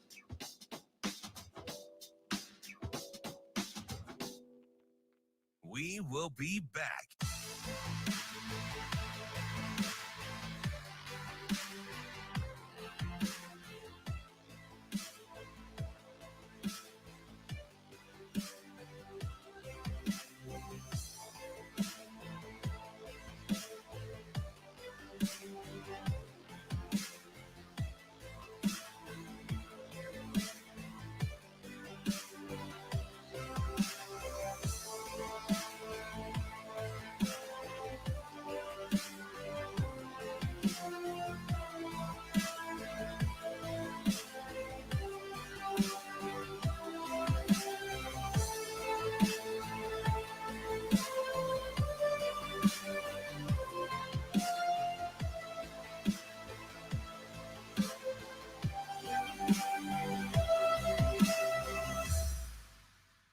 We will be back.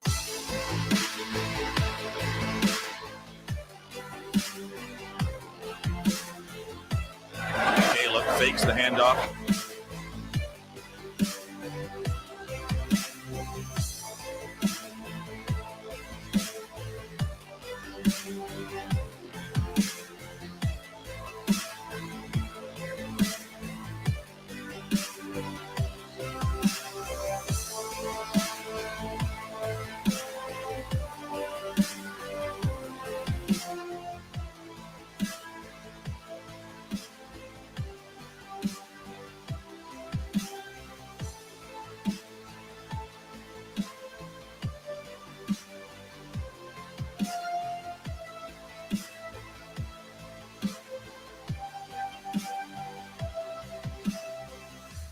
We will be back.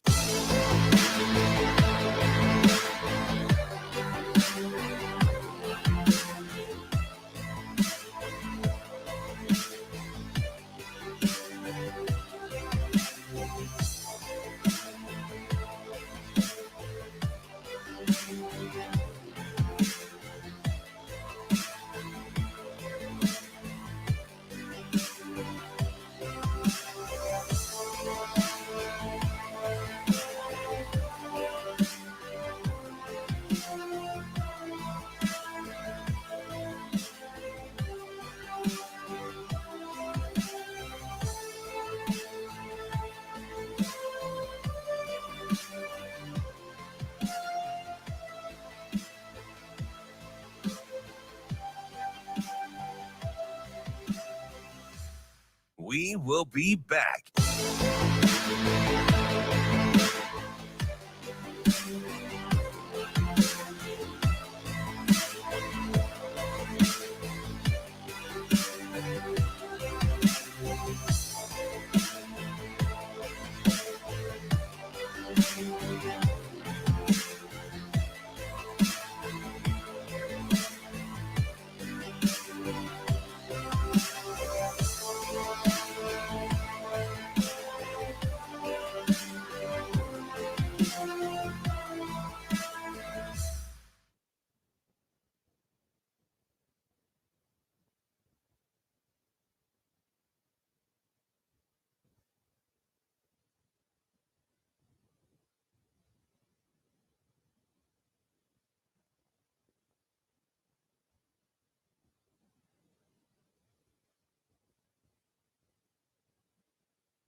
Welcome to Hurrdat Sports Radio. Kicking off hour number 3 here on Hurrdat Sports Radio, AM 590, ESPN Omaha, ESPN Tri-Cities, KFOR in Lincoln. And we're brought to you by the Team Jack Foundation. Make sure you get to teamjackfoundation.org to get involved with helping them find better treatments for childhood brain cancer and one day a cure. You can volunteer. You can donate right there on the page. You can find their events, and you can just learn more about what they're doing, what projects they're involved with. Everything you need to know at teamjackfoundation.org. So we find ourselves revisiting the NFL quarterback conversation we've been having throughout the shows the last week or so. And it seems like it's longer than that. I think it started last week, though, right? Yeah, where we got nitty gritty. Yeah. Like where you kind of hard-lined. Paying guys. I'm not paying a guy. Well, it's because it was right after Jordan Love got paid. It was right after, Tua got paid. It was right after Trevor Lawrence got paid. And frankly, I wouldn't pay any of those guys. So you could easily make the case Lawrence is the one that screwed up the market. Probably. For this batch of deserved it the least out of those guys. Because of the guaranteed monies, too. He deserved it the least out of those three guys. But the only guy that seems to have caught as much flack. See, Lawrence didn't catch any flack, yet when it was Hawk Tua, everybody lost their mind. I didn't think Lawrence should have got paid either. I didn't. But I don't know if I don't know if people just knew he shouldn't have got paid and so it didn't get talked about, or if they are misinformed that he should have got paid that. Because he really shouldn't have. is Prescott's got to be the most polarizing.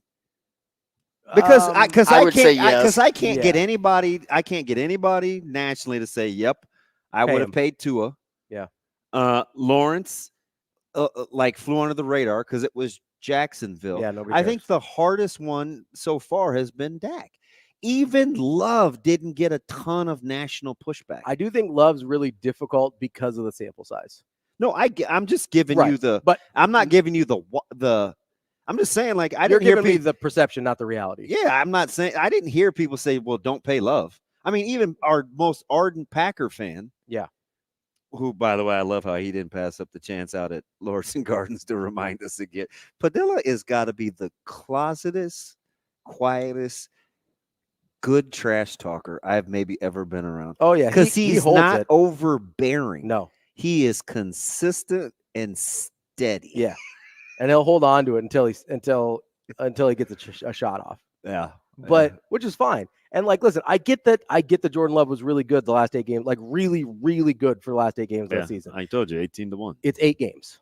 No, I understand. That's my problem. But my point in saying this is, Dak he didn't get the pushback. No, it's lock that guy up. He's good with LaFleur, and all right, I get the small sample size. There was some acknowledgement with Dak. It is so I got Brett. He's a huge Cowboys fan. Mm-hmm. He's like, listen, I'm a Cowboy fan. I'm not paying Dak. Yeah, Bo is like, I'll pay him. Even the national talking heads with like Marcus Spears, hey, don't pay him. Mm-hmm. Jeff Schwartz tweeted out the stats between Dak and Mahomes and was like, hey, this is pretty good.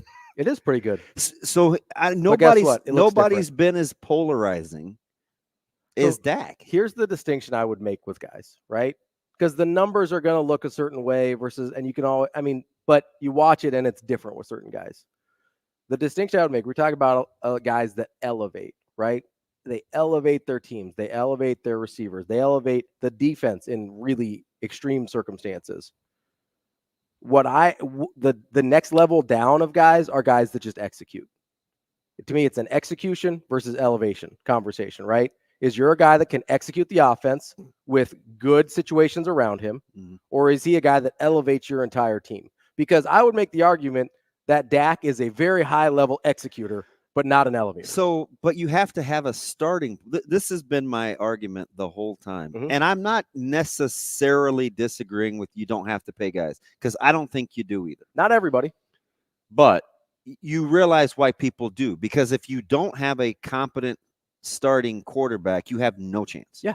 So I didn't love your stance of it being get to the Super Bowl or bust. So that was the one thing that if people are just acknowledging that it's okay to just make the playoffs and give yourself a shot there, you need a good quarterback. Then I'm fine with that. You need a good quarterback. But you also need to understand the history, not you, the general you, that in general, that's not going to work to win a Super Bowl. Okay. So how about this? But if you're okay with if you're like, hey, we have to be competitive, and then we can see what happens, I'm okay with you saying that out loud. That's fine. All right. I won't give you their number one. Okay. Because I feel like we're having this chicken or the egg argument. We're talking about elevating non-stars yet, like Dobbs and Reed. Sure. Right? Because do people talk about Dobbs and Reed in the same vein as they talk about Love? They always start with the quarterbacks, right? Most of the time, yes. CeeDee Lamb can't even get that benefit. Like I would say, and CeeDee Lamb is a monster. Well, I would just use San Francisco as an example where people talk about Debo and Ayuk and Kittle before they talk about Purdy. So that would be an example where the weapons get mentioned first. With 49ers, the weapons always get mentioned first. All right, here we go. Trey Tucker, Brock Bowers, Jacoby Myers. Should a quarterback be able to elevate those guys? Be able to? I would like them to be able to, yes. You want the number one? Yes. Devontae Adams. Yeah, that's pretty good. Okay. You want to be Gardner Minshew? I wouldn't want Gardner Minshew, but I would take his situation. Sure. So you need a competent quarterback. Yeah, I understand. If you want to make the playoffs, yes. Okay. I'll give you another one just because you need a guy that can execute. Okay. All right. Would you like Dylan Darius Slayton, Daniel Bellinger, Jalen Hyatt, Allen Robinson. I will not give you their number one. Should a quarterback be able to elevate those guys? They're pretty good. Yes. Okay, do you know who their number one is? Who? Malik Neighbors. Yes, we don't know yet. Would you like to pay Daniel Jones? Because you did. I would not like to pay Daniel Jones. I feel like I feel like there's a little double talk here. Why would I want to pay Daniel Jones? So, but if you have a competent quarterback, you're just saying it's not Jones. Yes. Okay. Yeah. Okay. I would pay someone in that situation. I don't think Daniel Jones is that guy. This is a beautiful one. Okay. And I don't even know if I can give you enough guys because you're going to know. Okay. This just lets you know how good and you may not realize where this guy went. So I'll start with him. Okay. Because he's a little maligned. Okay. Jerry Jeudy, Elijah Moore, David Njoku. Would you like to know who their number one is? Yep. Amari Cooper. Yep. Would you like to have paid Deshaun Watson? You told me this guy cannot get to a Super Bowl. When they paid him, it made more sense. So Deshaun Watson's one of the most difficult guys in the league. He belongs in there with Dak but at least Dak has been productive because he's been healthy. Yeah, because he's been playing, right? So Deshaun Watson's basically missed 2.5 years. Yes, and what? Yeah, one was forced. Yeah, the one other was two were, suspension. Yeah. But so that's why Deshaun Watson's one of the most difficult guys in the league, right? Because you hate on Deshaun Watson like almost no other. Yeah, I'm not a fan of his, and that's as much for even though when he was playing, but that's a long time ago now. Okay. I mean, when last time that's why I said when they paid him, it kind of made sense. If you want to take away the off-field allegations and whatever, it made sense for Cleveland to pay him at the time because of his most recent season with Houston. Coming off of his last Houston season, I probably would have said he could make a Super Bowl. I probably would have said that they should have got paid. But that's been a little while now. Okay. I mean, that's why, again, Deshaun Watson's one of the most difficult guys. I want you to know, while we're having this conversation, you have to admit as a general manager. Mm-hmm. It's a really hard job. Okay. I get that. Okay. So let me give you another one. Yeah. This one is fair. I'm going to leave out their top two. Okay. You're going to get it right away, though. Paris Campbell. Okay. Let's go with Aeneas Smith and Dallas Goedert. Okay. Who are their top two? A.J. Brown and Devontae Smith. Yeah. You wouldn't pay Jalen Hurts? You told me that guy couldn't get to a Super Bowl. I said he couldn't win a Super Bowl. There's a difference. A lot of dudes just get to a Super Bowl. Oh, my God. No, I'm just saying.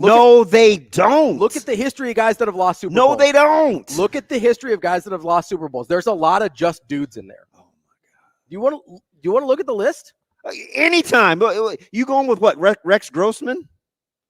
There are there's way more outliers on the guys that have lost Super Bowls than of guys that have won Super Bowls. So not Bryant Johnson's, not Trent Dilfers, not Eli Manning. We will go back and forth over Eli Manning. No? You go last. Well, you're 30 stuck. years. You're stuck on Stan Humphries and Rex Grossman. I'm talking about the last 30 years. There's more outliers that have lost Super Bowls than outliers that have won them. This dude just said. So I'm gonna give you a chance to take that back. A lot of just dudes get to Super Bowls. Do you want to pull that back? Not a lot of just dudes. There are more outliers that make it to a Super Bowl and lose than that win a Super Bowl. Are you sticking to the fact that Jalen Hurts can't get Philadelphia back to a Super Bowl? I'm sticking with he can't win a Super Bowl. That is based on absolutely nothing. It's based on the fact that I don't think he's an elite guy and he got paid. That's what it's based on. So when they got to the Super Bowl, it's because he was on a rookie deal and they could afford everybody else. So I can't go back. They've started having to let these defensive linemen walk. They've started having to let some of these guys go because of salary cap issues. But their defensive line was incredible when they made the Super Bowl run. Should a guy and now Hargraves? So should a guy have been able to elevate Marquise Brown or Rashad Bateman? You would like to. I don't know. I don't know what those guys are. You would like to think that they've got enough talent that you. So Lamar Jackson, in your mind, should have been better than we're giving him credit for. He was that good in the regular season. Lamar Jackson's a total weirdo because of the difference. You've given me 3 of those guys that you think are particularly difficult. Yeah. I have. Okay. Lamar Jackson is a guy that based on an Isaiah Likely who had to fill in for Andrews. We know what Andrews is like when he's playing. A Nelson Aguilar, Rashad Bateman, and now Zay Flowers. That's a receiving core. I would like to think that Lamar Jackson can elevate. Yes. Is there a 1 in that bunch? Probably not. Not yet. Yeah, not that we've seen. Mark Andrews is probably the closest. Is Lamar Jackson better than we think? I think in the regular season he's just as good as we think. He's a weirdo because he's a totally different person in the playoffs. How much help do you think he needs from that wide receiving core? When you get to light competition, because we're talking about getting bounced by the Chiefs. We're not talking about losing. We're not talking about losing to like the Steelers. I know.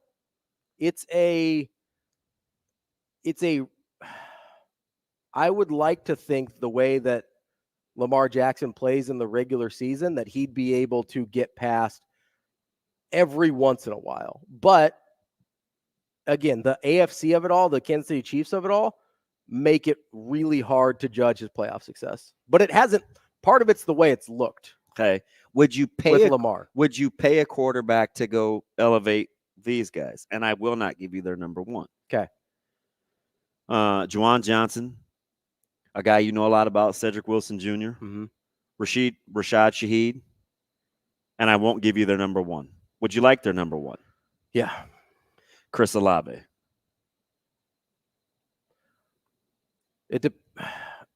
Again, yes, I would pay a guy to elevate it if it's the right guy. That's kind of the distinguishing thing we're getting into here. Like same thing with the Giants. How much I would have paid? So the point in the exercise is how much would you pay a guy if your standard is going to be the elevator guy? My standard is who the guy is, not who their situation is.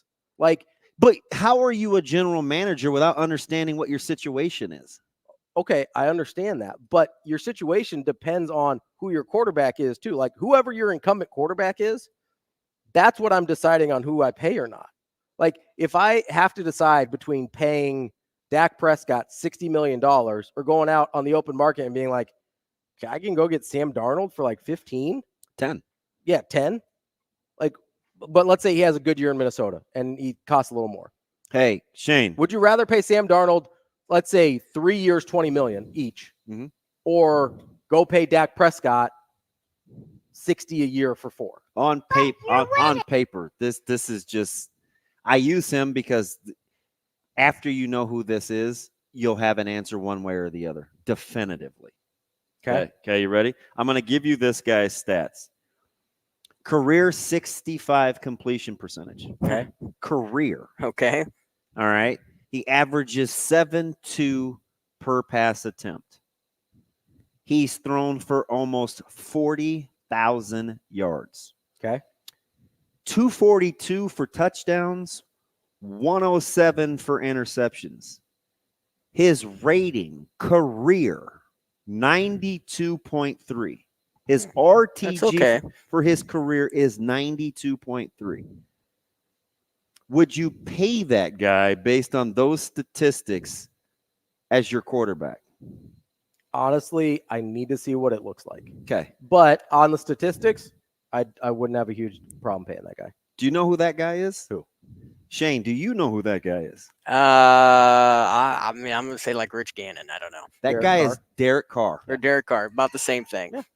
That's why, like that guy is Derek Carr. No, I know, but what? So you emphatically would not pay him 100%. But that's why I said I need to see it, because we've had this example with Dak and some of the numbers that we're comparing with Mahomes, right? Like, yeah, the numbers can look favorable, but it looks different when you're watching it. It just does. So the numbers can get you so far, but I feel like people are getting paid off of numbers and not what it looks like. And the numbers matter. Don't get me wrong. They sure do, because I know one thing that matters. When a guy is 2-1 and his team is, and he's playing quarterback for the Tampa Bay Buccaneers and they got a great defense, then it's a problem. And that guy's Brad Johnson. So, I like Brad Johnson a little bit, but you know, you get the point, though. No, I do. Right? I 100% get the point. We didn't like Jalen Hurts' numbers, and they were incredible, and it looked great. Jalen Hurts' numbers look great. He was also on a rookie deal. I like the rookie deal. So does everybody. I know, but that's the point. Is if you're just like, hey, we have to be competitive. What I'm telling you is, unless you have a good quarterback, you don't have a chance. And it's hard to be in the locker room and be like, hey, like, what are you telling the Raiders right now? Hey, get the best out of Gardner Minshew. Hey, concede because you play in the same division as the Chiefs. O'Connell guy. Well, maybe. I'm just I get what you're saying, but that's sort of the whole point. Is if you're okay, which is like sometimes we have to pay a guy because we want to be competitive. Okay, and we want to have a good locker room and we want to give people hope. That's cool. So I'm fine with that. Okay, so ideally, sure, you want to be the Steelers then. Where you don't have to pay a quarterback and still be competitive? Yeah. Yeah, 100%. Oh, my gosh. No, you want the chance to win. You want the upside.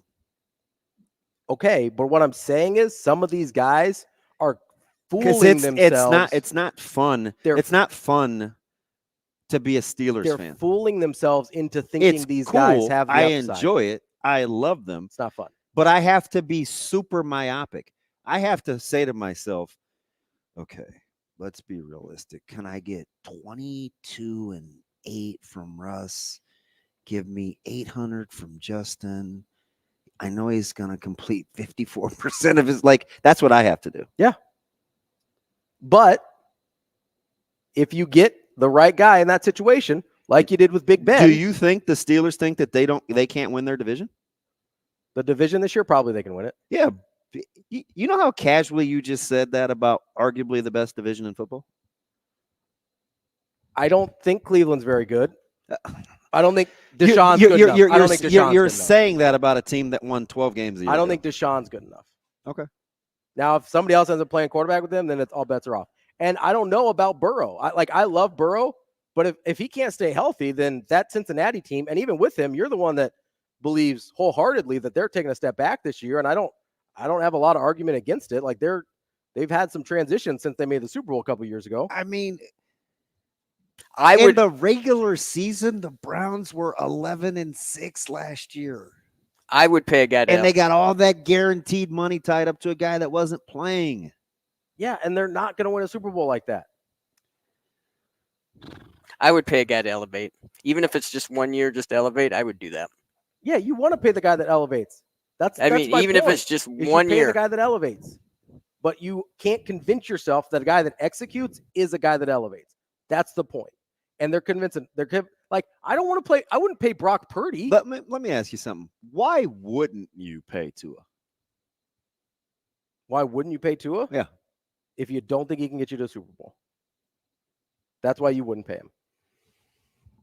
If you're like, hey, we want to make the playoffs every year and we'll just see what happens. We hope Mahomes gets hurt 1 year. Let me ask you something. Then that's fine. Okay. So which is easier for you to get your mind around? Okay. I'm a high level teacher. Okay. But I'm going to suppress my ability to teach because I'm going to concede that Mahomes is in my conference, or I'm going to get these guys over the hump because I'm a high level teacher. Which one do you think is more natural? I think for coaches, I'm going to get this guy over the hump. Okay. That's why guys get paid. Right. Because most coaches think they can fix everybody. And that's not always true. That's the point. Well, games actually happen, though, where things play out. Yeah, I'm aware. I watch them. Okay. I see it. Right. I see it. That's why I'm like, I don't think Tua can win a Super Bowl, because I see it. That's what I see, is I don't see Tua winning a Super Bowl. Even if Mahomes gets hurt or Kansas has an off year or whatever, I don't go and, Tua's the next guy up. That's not what I see. You can make a better case for like a Herbert if you're talking about going AFC in the same division as the Chiefs. But I don't look at Tua as a guy like, he's next man up. You can make the argument for Josh Allen if he reverts back to a couple years ago where he's not throwing as many interceptions. He could be the next guy up. If Joe Burrow can stay healthy, I don't know about that roster anymore. So for you, is the difference between Love and Purdy the fact that he's throwing to Jaden Reed and Dobbs, and you have CMC and Kittle? I don't know what the difference is between Love and Purdy because I've only seen 8 games of Love executing at a high level. I know, but you've seen way more from Purdy, and you're less. I feel about the same with those guys. I wouldn't pay Purdy because I think he's executing at a high level with really good talent around him. Now, if they, let's say they lose Ayuk, and let's say Debo gets banged up again because Debo gets banged up every year, and then they're going with lesser guys and they're still producing at the same level, then you have to start having that conversation about Purdy. But right now, he's an executor, not an elevator. So and this was said out loud between LaFleur and Love. Hey, what was the difference? The last 8 versus the first 9? Is they gave him more of the playbook. And LaFleur said, "Listen, I said here, took the reins off. Here's the playbook. Take the reins off." Yeah. Is what if Shanahan did that? You don't trust Purdy? Are you saying you don't trust Purdy? Because that playbook is pretty sweet. I'm saying that I have no idea if Purdy's capable of doing what he's been doing without elite weapons. So you don't think there's any degree of complexity that I think of our mastery that Purdy has shown with Shanahan? I think who's one of the greatest offensive minds that we've seen in the last 20 Purdy years? has an incredible mastery of that offense. I have no idea if it still works without elite weapons. For him, I don't. Okay, that's fair. Because I think he's always had elite weapons in that offense. That's the thing that everybody talks about in San Francisco is look how great their weapons are. And they're right. So I'm not going to sit here and pretend. I mean, Jimmy Garoppolo got that team to a Super Bowl with Kyle Shanahan and some of those weapons. And you want to talk about just a guy that lose Super Bowls. Wow. So can I land the plane for you? If you'd like to, sure. Coaching matters. Sure, yeah, it does. So why can't coaches think that they can get guys over the hump? As long as they're not fooling themselves. That's the problem. How are you supposed to know when you get to that stage? Oh, I'm fooling myself. I'm telling you how alphas think. Okay, that's fine. But alphas think, and they're wrong on a lot of these things. So Shanahan can win with Garoppolo, but my crazy man in Miami can't win with Hawk Tua? Yes, he can. They didn't pay Garoppolo like they're trying to pay Tua. That's the difference. Wow. We will be back.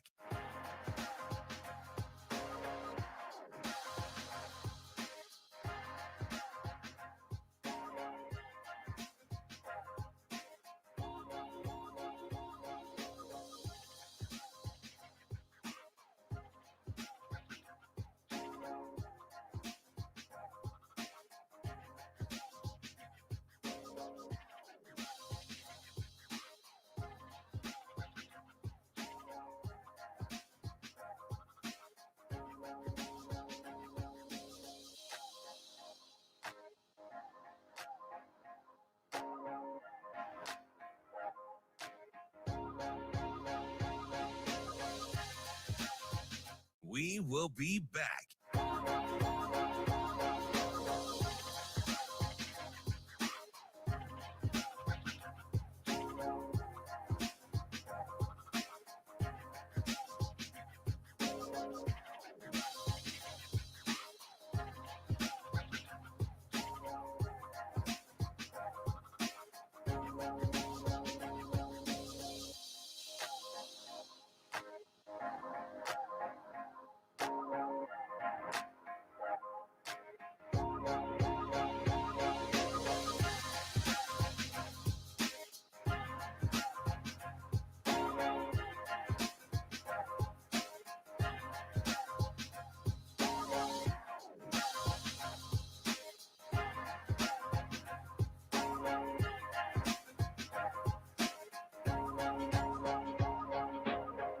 We will be back.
We will be back.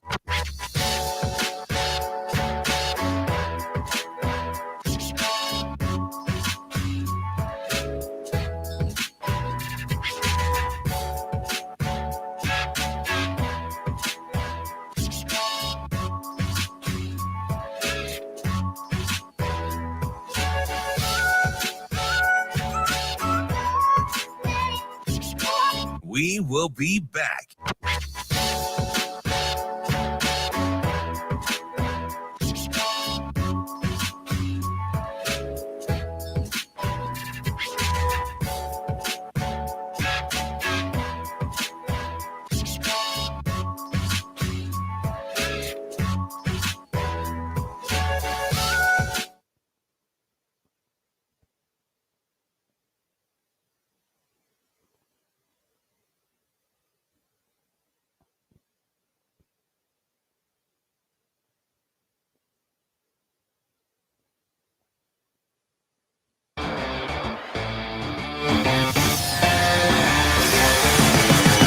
You're listening to Hurrdat Sports Radio.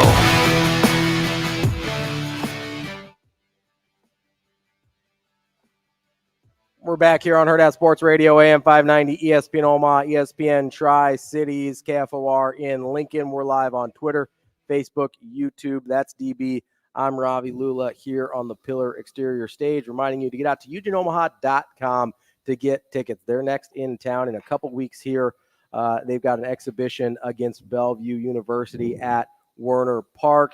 In the meantime, you can shop, you can get info, whatever you need to learn about Union Omaha over at unionomaha.com. He wasn't always good, by the way. In the meantime, pay your quarterback what you can afford to give yourself a chance to win. He did drop the ball a lot. Who? Cooper. I know. Oh, believe me, I know. Don't even give me.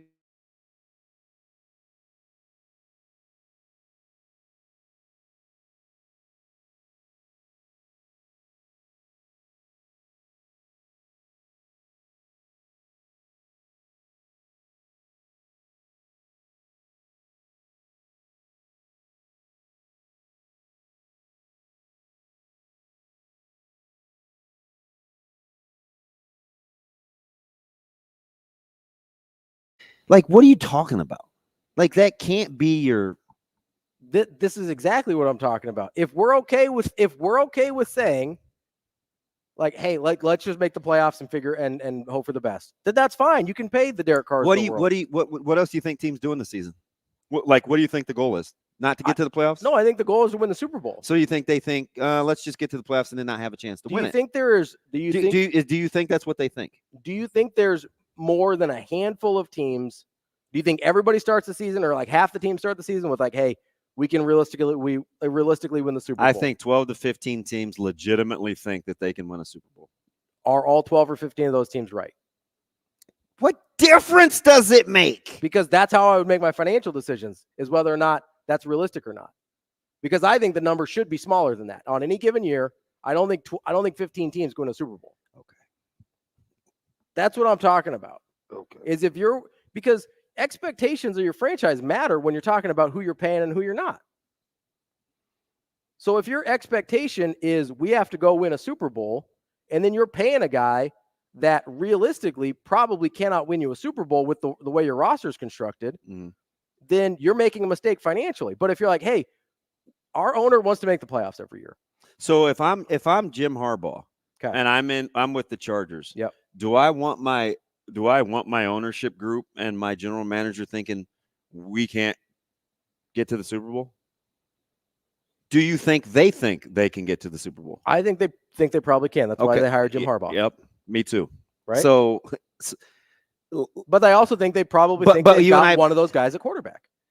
But he's not on a rookie deal. I understand that. They've got one of those guys. Either you're an elite guy that gets paid, or you're a non-elite guy. At no point have you and I said, yep, I believe in Herbert, pay him, he's an elite guy. I said they believe they've got that guy. And I'm telling you, that's all that matters. Okay, but sometimes those teams are wrong. That's my point. So I mean, that's sports. A lot. That's fine. But that's when I go, hey, why are we paying some of these guys? Is there's going to be a lot of people that are wrong about these enormous quarterback deals. Can Dallas as a franchise make as much money as they do just because they're Dallas if they're not winning 12 games? Because I know they were bad for a stretch, but they've been competitive for most of it. Okay. They haven't won. So should Dallas weigh the competitive market, or should they be viewing we're going to try to win the whole thing? If Jerry Jones's goal is like, hey, I just want to keep printing money, then play the competitive market. Keep being competitive enough to keep printing money. Okay. Because I think sometimes we think that like we just go out and we can get a franchise quarterback. No, they're really hard to get. Okay. So, but in the meantime, you got to be able to function at a high level, ideally, right? Right. My point is, can you function at a high level without having to pay a guy $60 million? Okay. That's the question, right? Because I think there's guys out there, right? Are there guys out? I think that there's guys out there that you can go get that can have you function and be functional and be competitive without having to bust your salary cap. And long term, if you're working with those types of guys, it'll give you an opportunity to bring in better talent around them. I just don't understand like it's tough because you can't just throw your hands up in the air.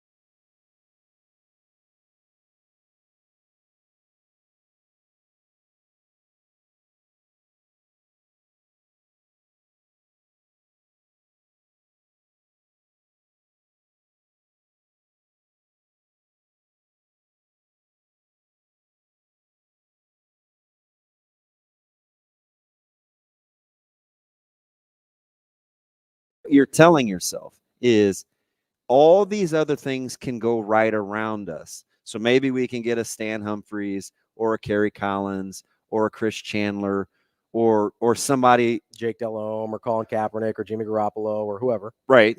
That can get us in that game. That's how I think you so even though. But what did all those guys have in common? They were on really good rosters and they weren't getting paid like this compared to the percentage of the salary cap. The market is the market for a starting quarterback. I'm not sure you can work around that. We can argue whether you're going to pay a guy, but if you're not paying them, somebody else will. So that's what you really have to decide. Now, the only guy that I could see out there that maybe wouldn't have the market that the other aforementioned would, like if Dak Prescott were to hit the open market, somebody's going to pay him. Sure. If Hawk Tua hits the open market, I'm not so sure he has as many high-end suitors. Probably not. So, I mean, but for the most part, the guys that we're talking about, like there's going to be a market for them, and a big market.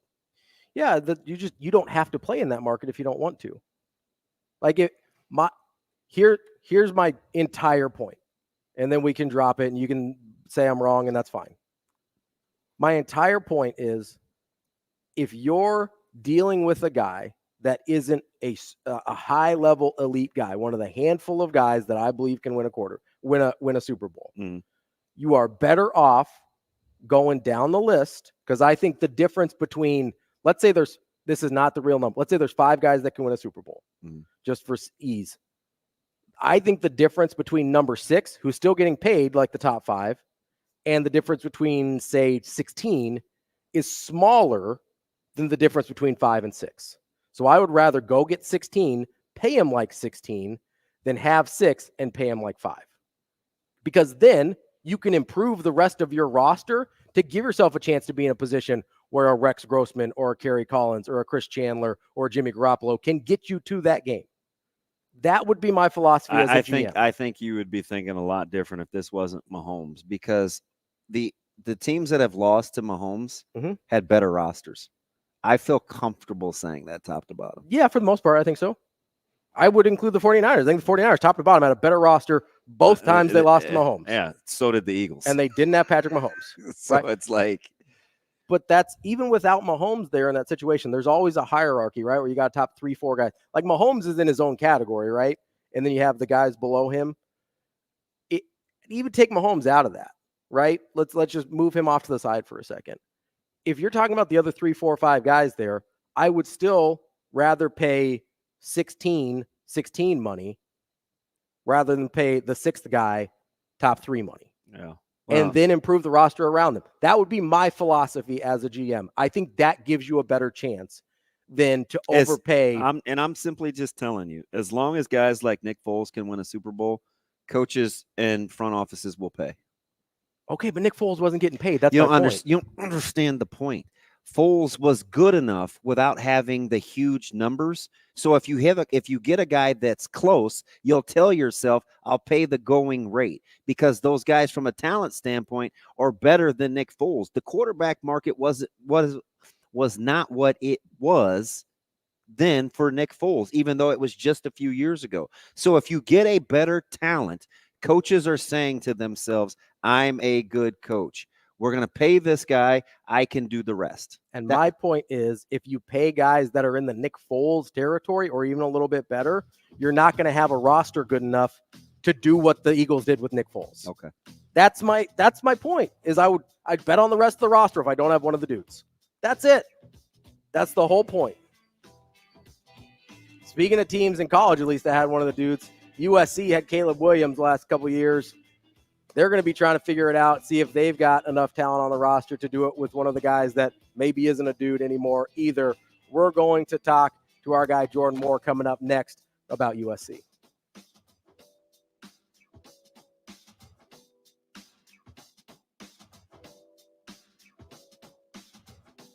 We will be back.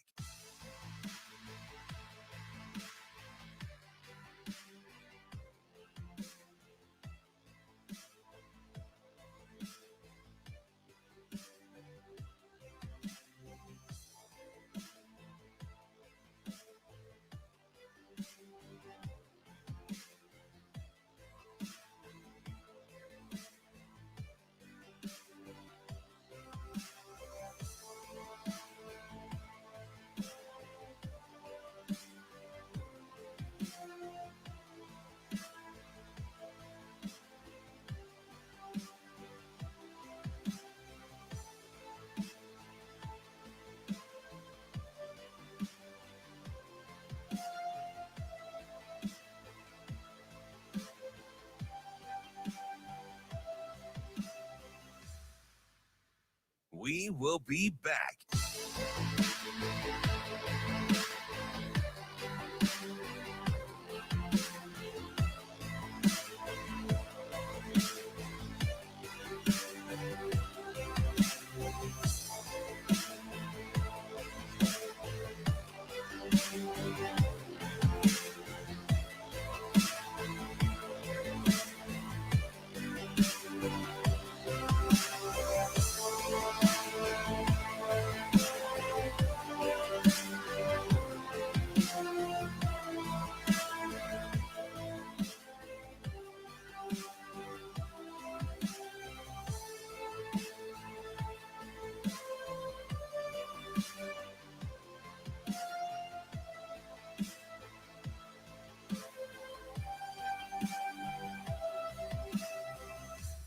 We will be back.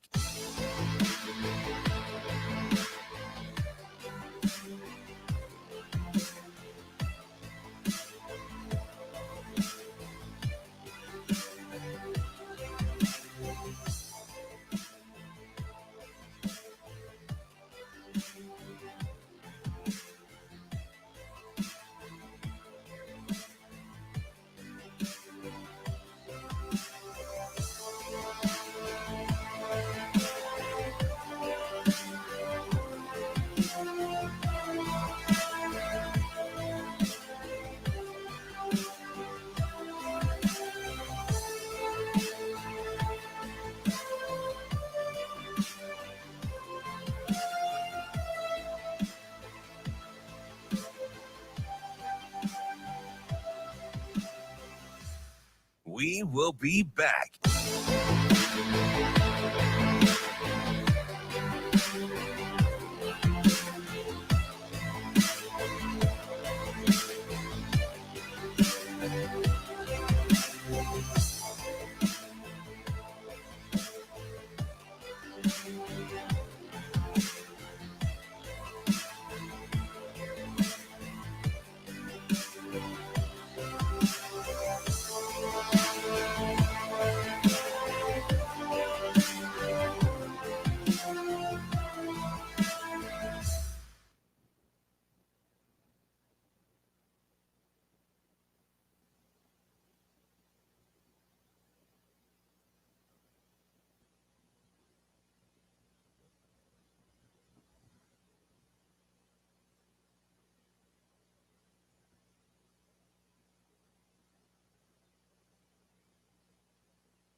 You're listening to Hurrdat Sports Radio. Caleb fakes the handoff to Austin Jones. He's going to go big. Looking long for Brendan Rice. He's got it. Touchdown, USA. Long touchdown pass. Not much of a run to do. Rice caught it in stride. 75 yards, one play. Bring out the defense. It's a rout.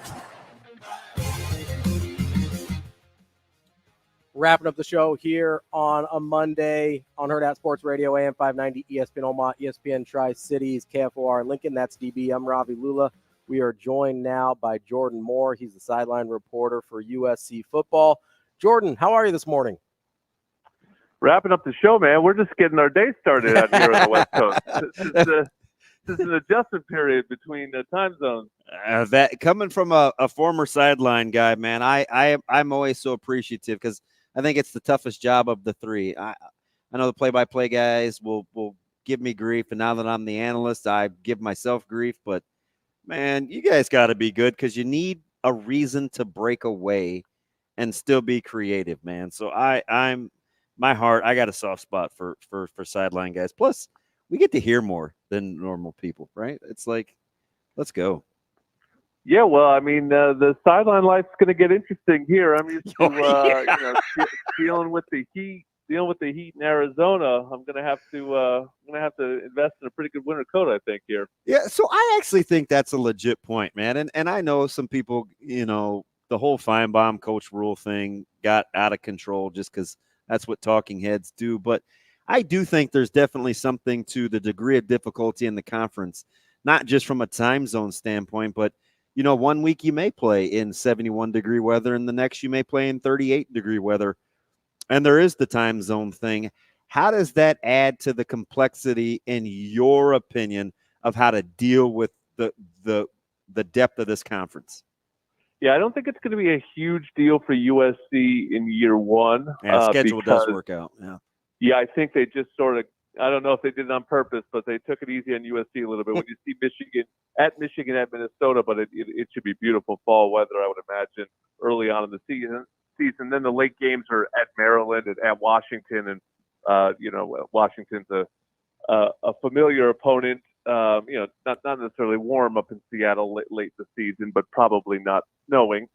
And then Maryland should be fine. So I don't think it's a huge thing, but I do think the styles of the conference will be a major storyline going forward, because instead of just everyone playing that sort of ground and pound style that we've seen Iowa succeed with, and a lot of the teams, really Michigan taking it to the next level, but it's kind of like adding more Ohio States. Now we'll see if everyone's as talented as Ohio State, but when you add USC and Oregon and what Washington did last year, that's what you're adding. You're adding elite speed on the outside, elite quarterback play.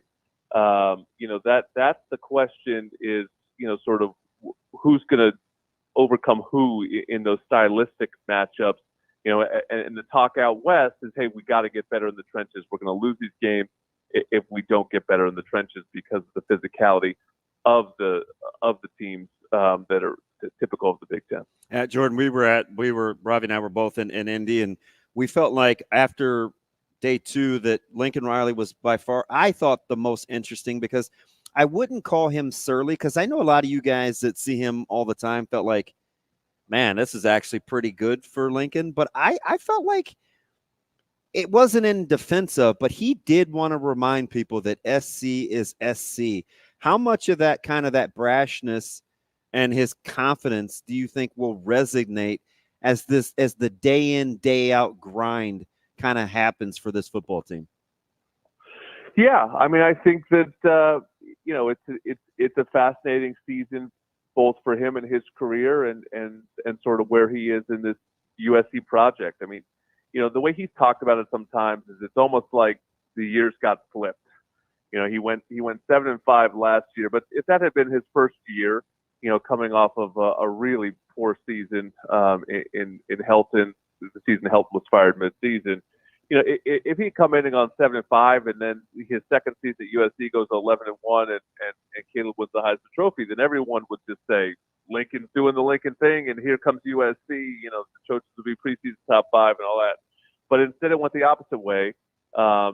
Way, way, way better than anyone expected in the first year, and then last year, ultimately disappointing after a good start. So, I think a lot of it's up in the air, and so he's come into it, not willing to concede that last year was indicative of anything to come.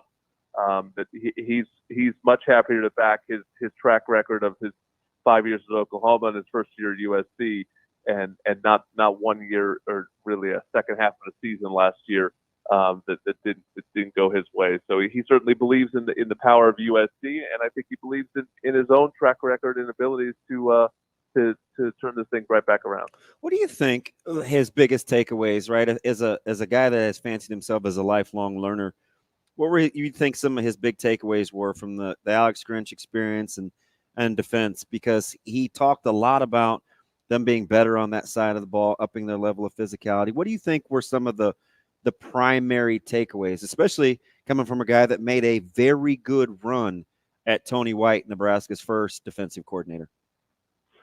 Yeah, I think that the takeaways are, coaching the whole football team, and especially going into this league, and that there's got to find other ways to win other than outscoring everybody. I think that there's always belief that his teams will score points. Even losing a talent as great as Caleb Williams, he's lost talented quarterbacks before, and he's built others and continued to score points.